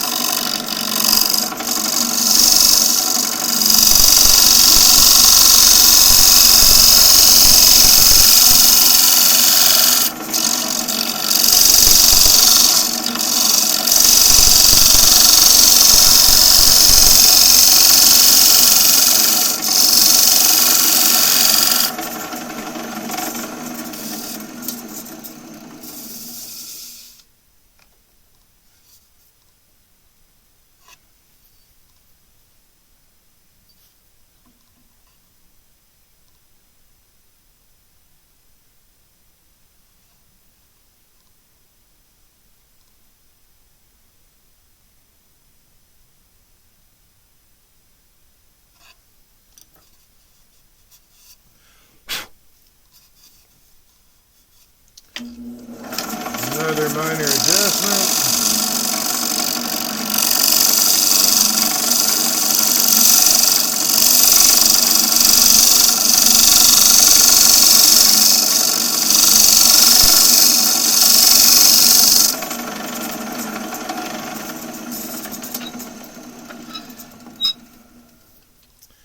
Now I can see about filling this stuff in. Let's see. I think this is probably alright. But I'll still hit it with a little CA glue since there is some dust down in there.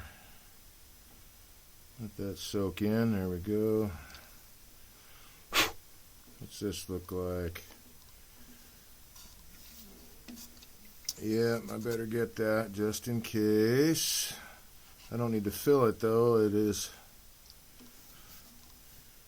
the very back side of that bark. So that's a bonus. All right, cool.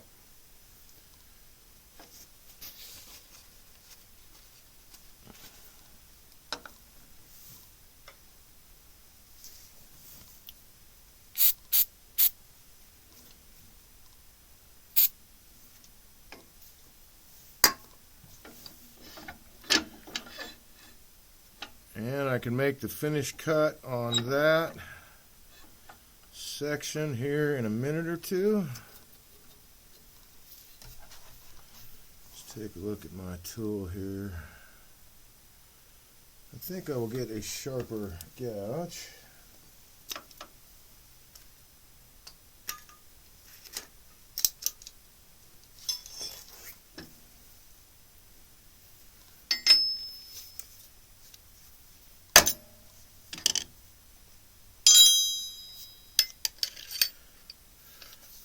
I suppose I could recommend that on your finished cuts. It's better to use sharp tools on your finished cuts because they cut a lot more cleanly. Why am I even hold on to that?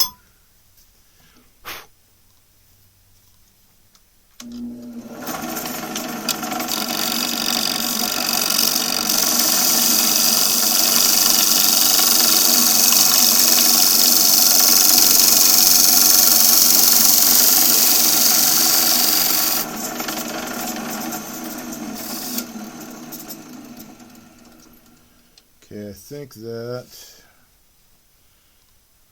yep, I went just a shade deeper on the downhill side of that.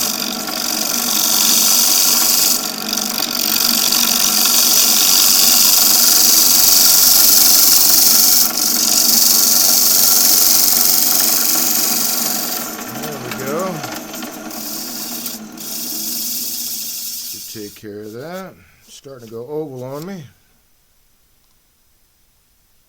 Whoops.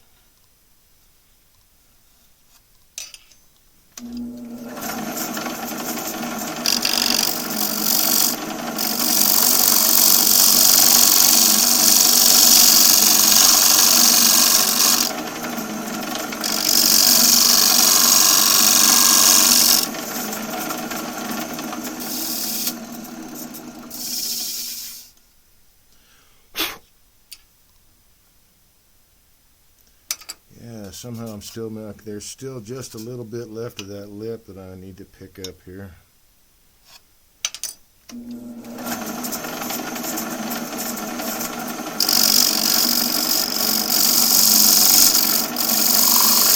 the lip that I'm talking about is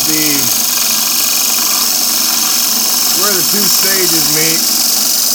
Yeah, I think I got it.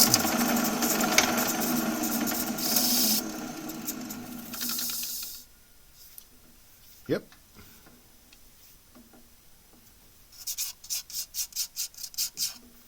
Okay, and the last stage. That is a beetle hole.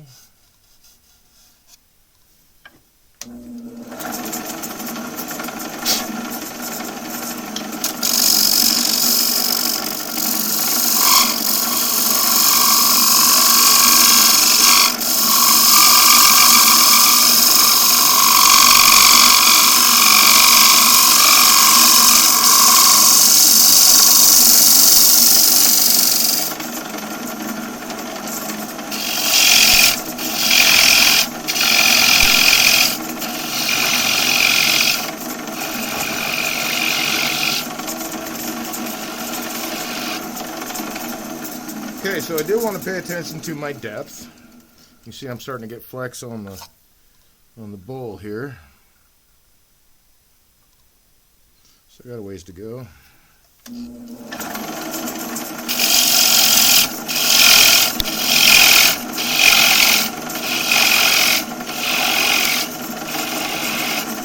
Now I'm not going to my final depth, I'm just taking a little bit more material out. Since I had a ways to go, I knew I could take some more material out and get it out of the way.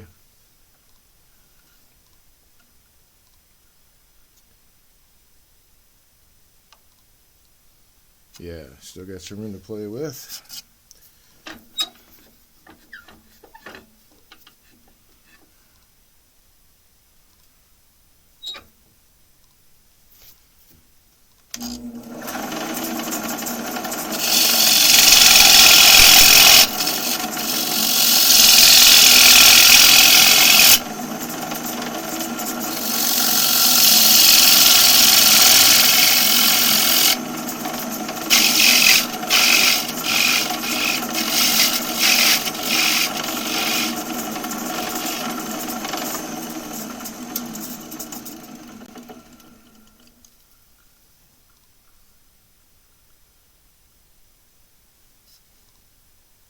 Cool, didn't go that much deeper, very good.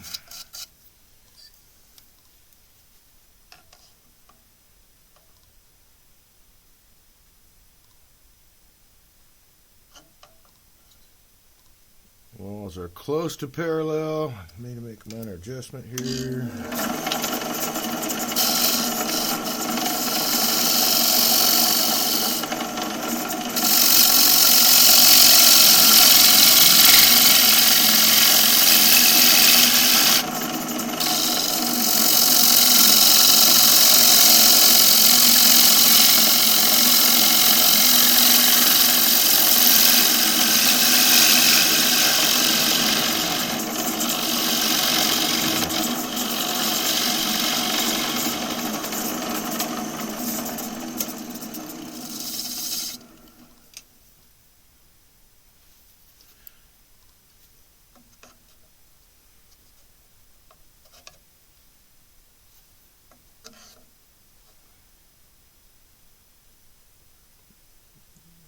Got it right in the park except for the bottom bit.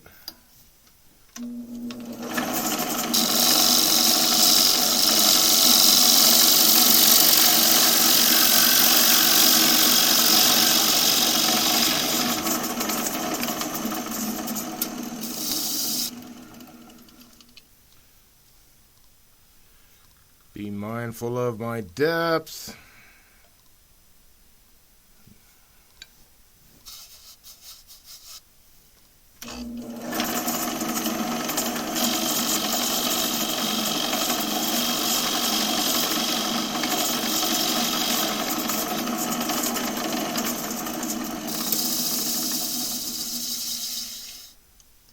So not really getting a ton of flex, but it's starting to go oval on me. So still green enough. Alright, that is right on the money, I think. There we go. What do I need to fill in here? Let's see. Well, I can make another couple passes. But before I do,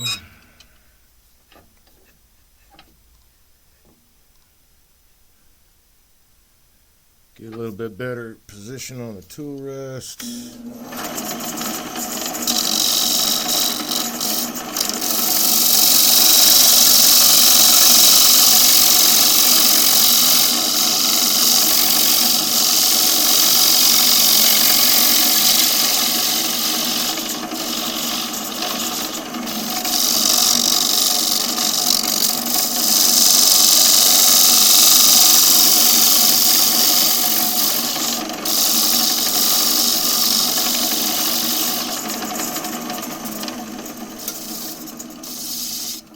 And I should be really close to my final thickness here.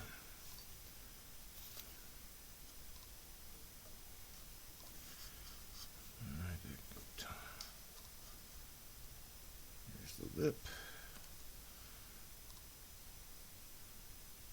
That is right on, except for right there.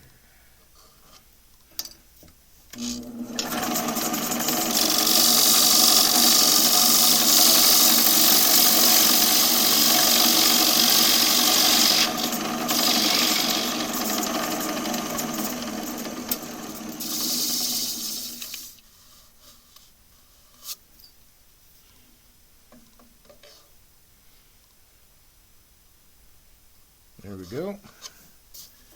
Alright, so now I'm going to fill in the back part of these bark inclusions with CA glue. I don't think on these guys I need to actually fill them in with sawdust. And these are the only ones that are showing up is on that side.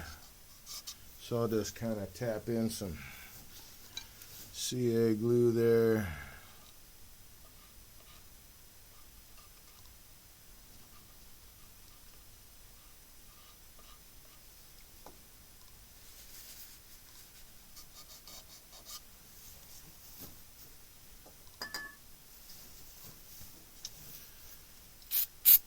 And most of that blotchiness will be turned away.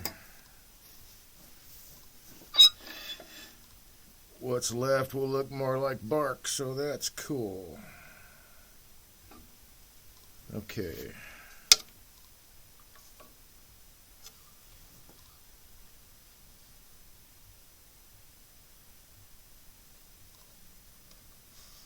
Nice.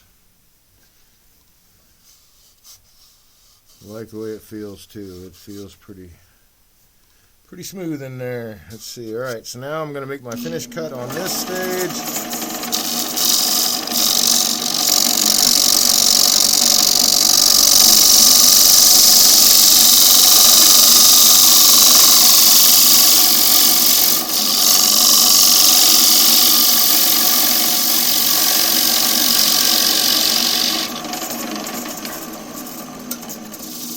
I think I need to make one more pass maybe. Yep, didn't quite get that. Almost.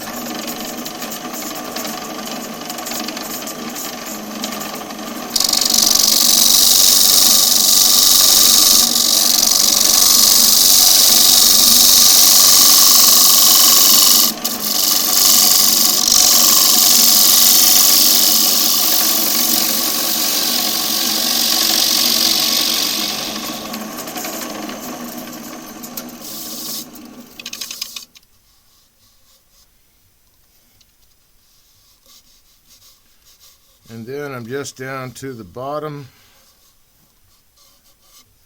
I think I will actually hit this with this guy.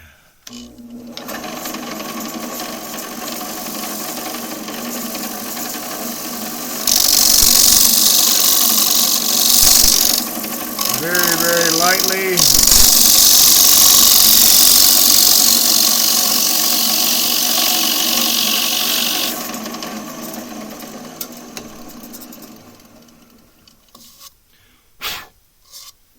No sanding for Dave. Yay!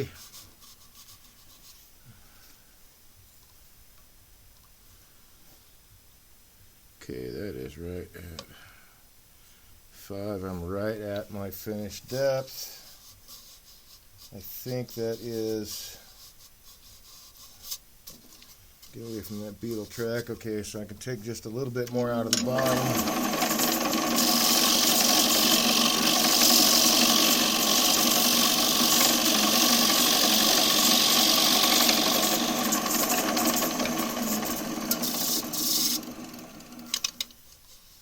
Yeah, that feels nice. Nice and smooth.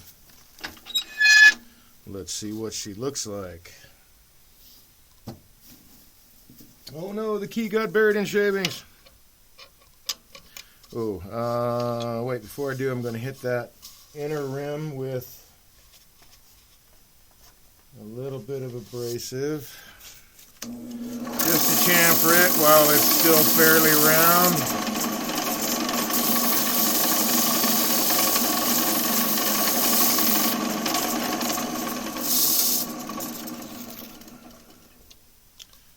Okay. Yeah, that's just a nice. All right, so I'm going to reverse it. We'll take off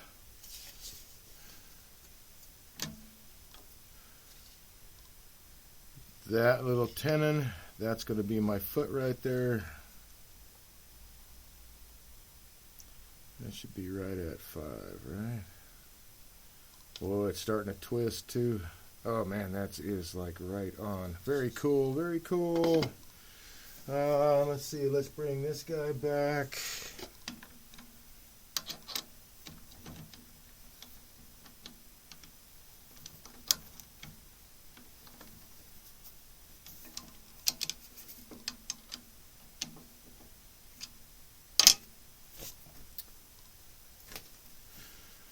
My leather and lace.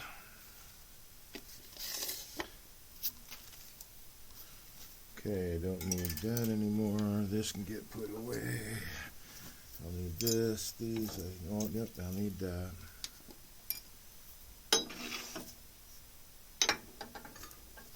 Whoops, of course.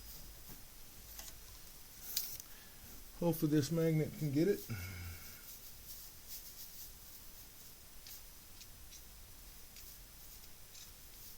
Oh, come on.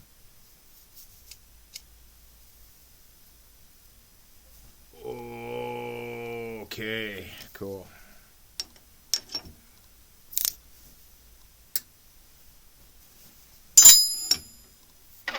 Let's see, let's change this guy up some.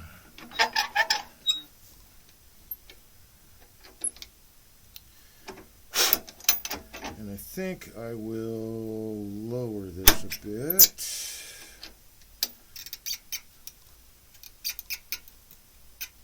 There we go.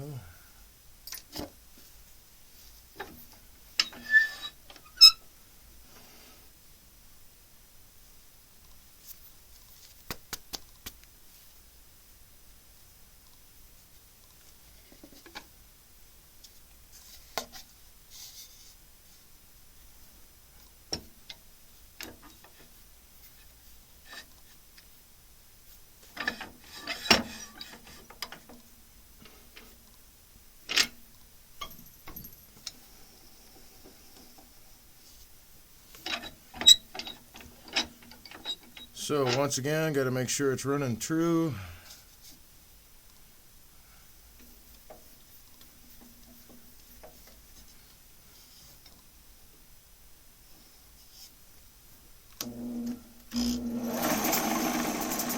Almost.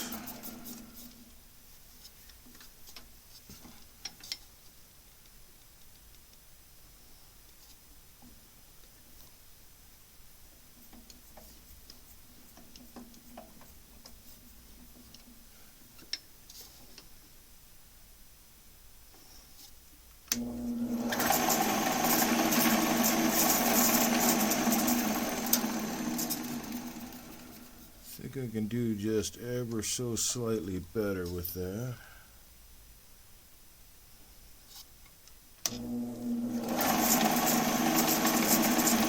Yeah. Alright, so once again, I want to make sure that I only have enough pressure to keep the bowl from, oh my, from shifting.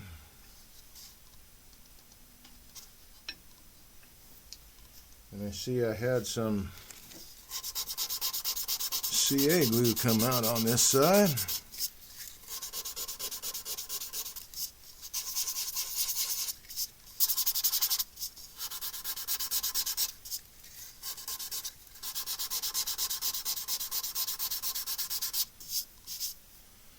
How about the other side?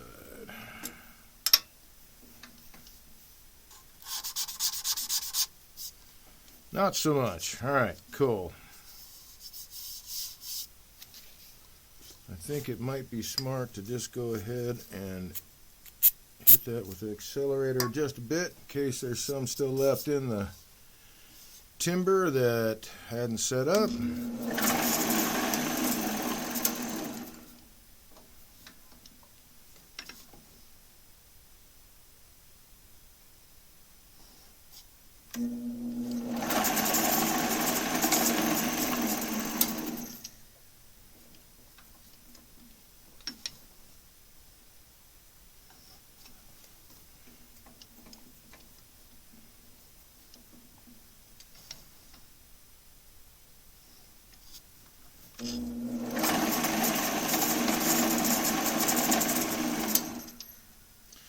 So I shifted it.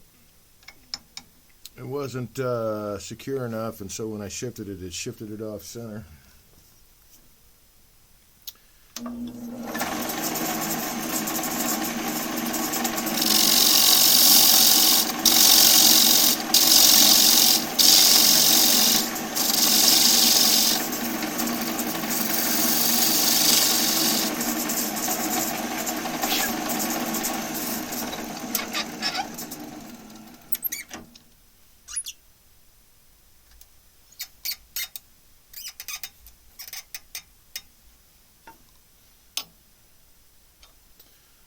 Little high. There we go.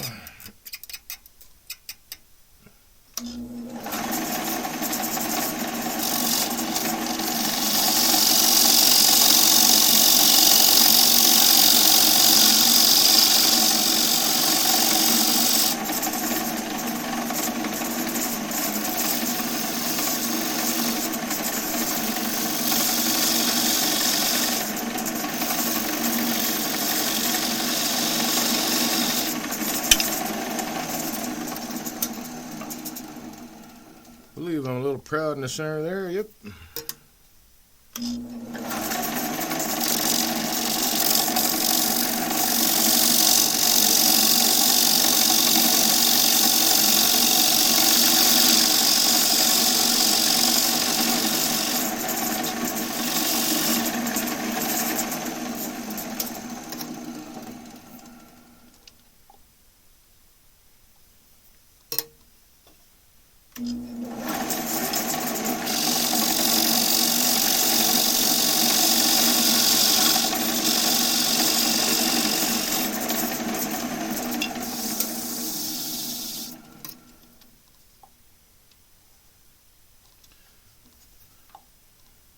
There we go.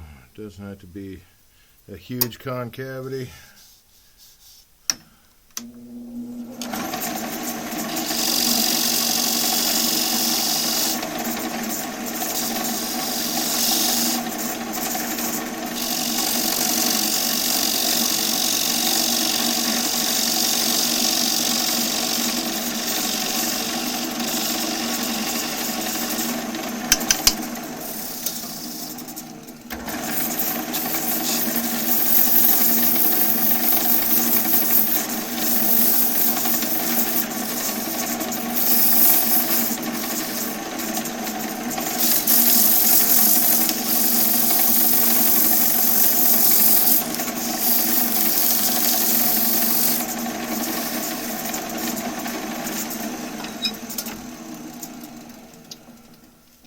saw, saw. Who's got the saw?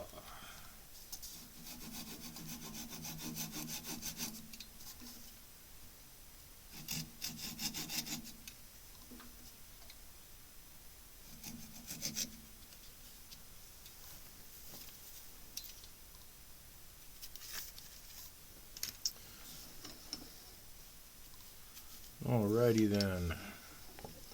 So going in stages can take a little more time sometimes.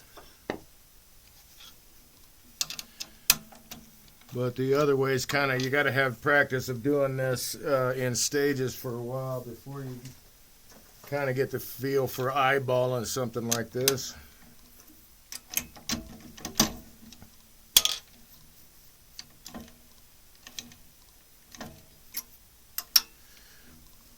But with practice, you can get there.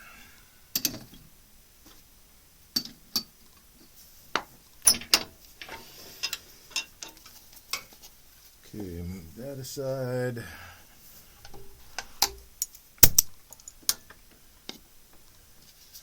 So I don't have to turn the compressor on for this bit.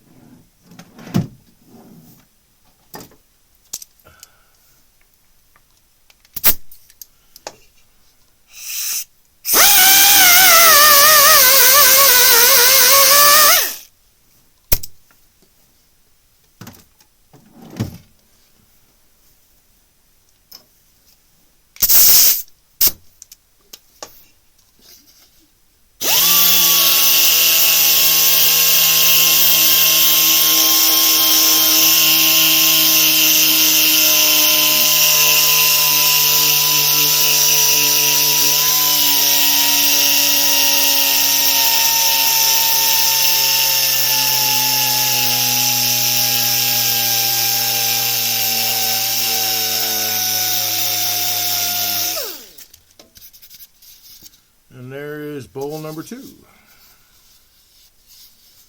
a nice looking bowl. Let me clean out some more of this. Looks like I can see some more dust uncovered during the turning.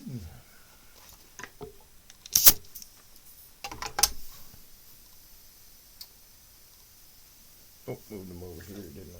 Yes, I did. There's that guy.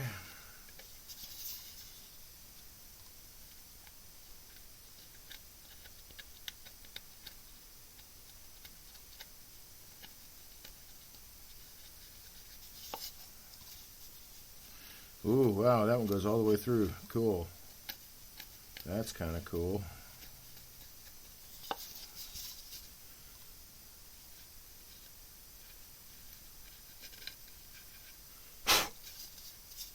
And you can see the bowl, well, I don't know if you can see that on camera.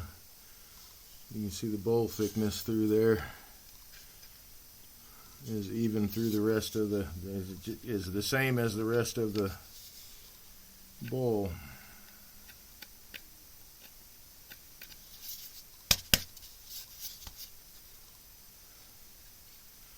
Ah, so that's where it comes out.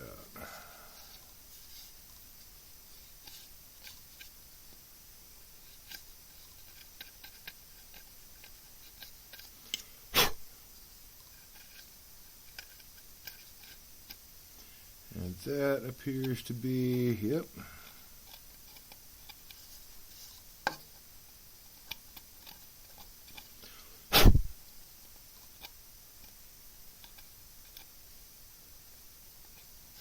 That comes out the bottom. Looks like it comes out the bottom there too. Nice. Nice. I like cool little features like that.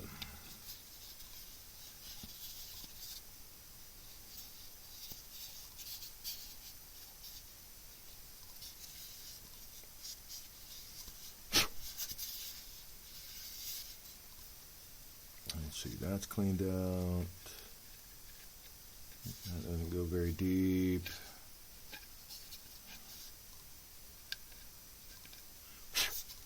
And this is almost cleaned out.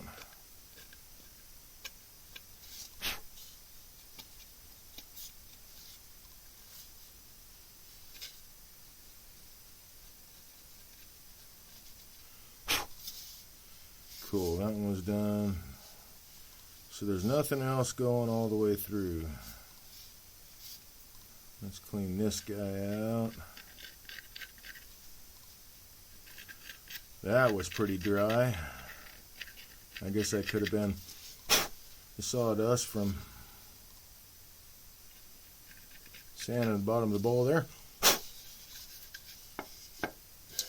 Alright, cool. Real quick, I'm going to go ahead and put my JH on there. Is that cleaned out? Yeah, that goes all the way through. Does that go? That goes all the way through. That's cool, man. Alright.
And then just a, not that guy.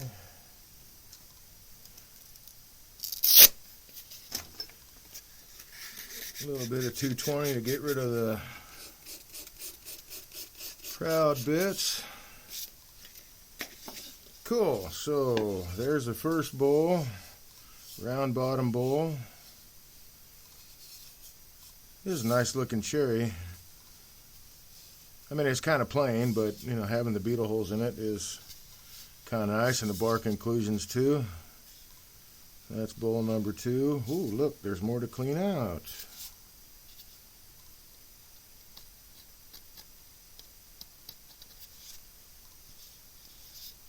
Does that go through? Yes, it does.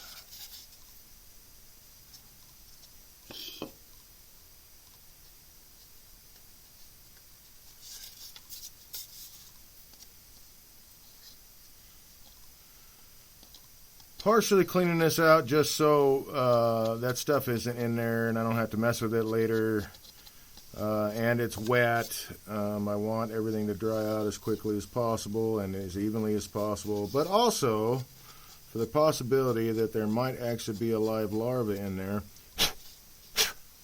And I want them to move along. But I did not find any in this piece. Or in this piece, so that's a maybe they have already gone. All right, let's see how we doing on time. Oh, got 10 minutes left. All right, cool. Well, then I will take those 10 minutes.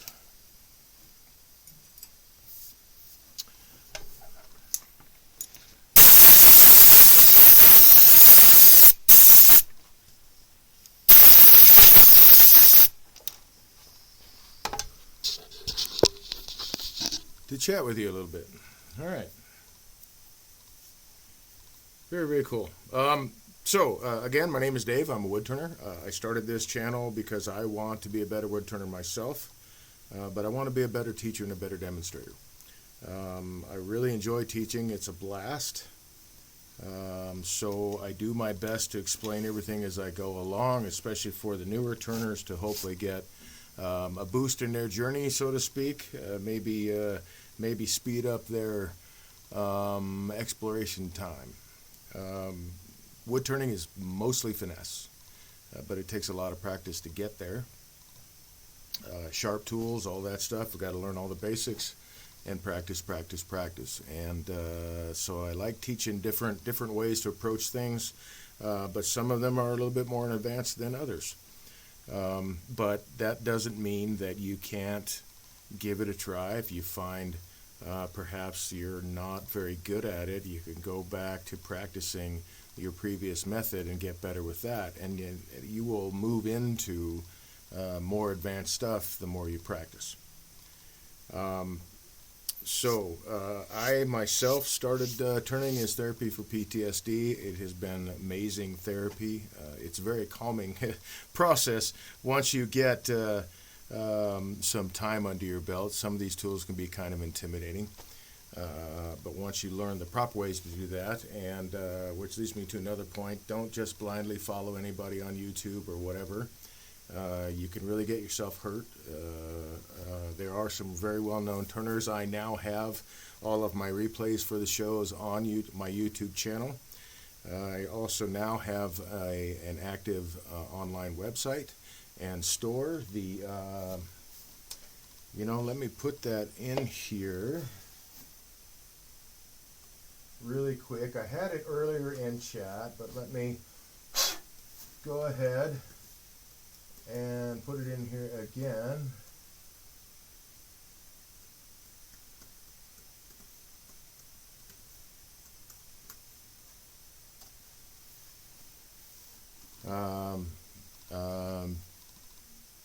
So when you get a chance, you can take a look at the website. I've got an online web store for all the things that I turn here on Twitch. So these will eventually wind up in the store once I have them fully finished and sealed, or however I'm going to do that. I'm not sure yet. So these will also be in the online store. So you can have a copy of the video, which you can get. I think you should be able to download it from YouTube. I got to double check on that, but I think that's correct. But you can watch the replays here for at least 2 weeks. And then, so you have the video seeing how the piece was turned, and you get to own the piece. And that helps support the channel, helps me to get better equipment, do more and better things with the videography and stuff like that. So thank you again for hanging out with me this evening. Thanks for following if you have. Please, if you haven't, please give me a follow. You'll get information on when my streams are. Typically it's Tuesdays and Wednesdays now. That may increase in the future. We'll see. So thank you very much for joining me this evening on Twitch Tuesday. I hope you stay friendly. Hope you enjoyed the process of watching these things turn. I hope it gives you some inspiration if you are a turner to go out and try this stuff yourself if you haven't before, or just to go out and practice these things. I try to give a wide range of techniques for turners of all skill levels, I guess would be the right word or phrase. And the more I learn, the more I get to pass on to you guys. So I hope you stay friendly. I hope you join me either tomorrow night at 8 to 11 right here on this channel, or next Tuesday. But I hope to see you again. And I hope you have a great rest of your week. Enjoy.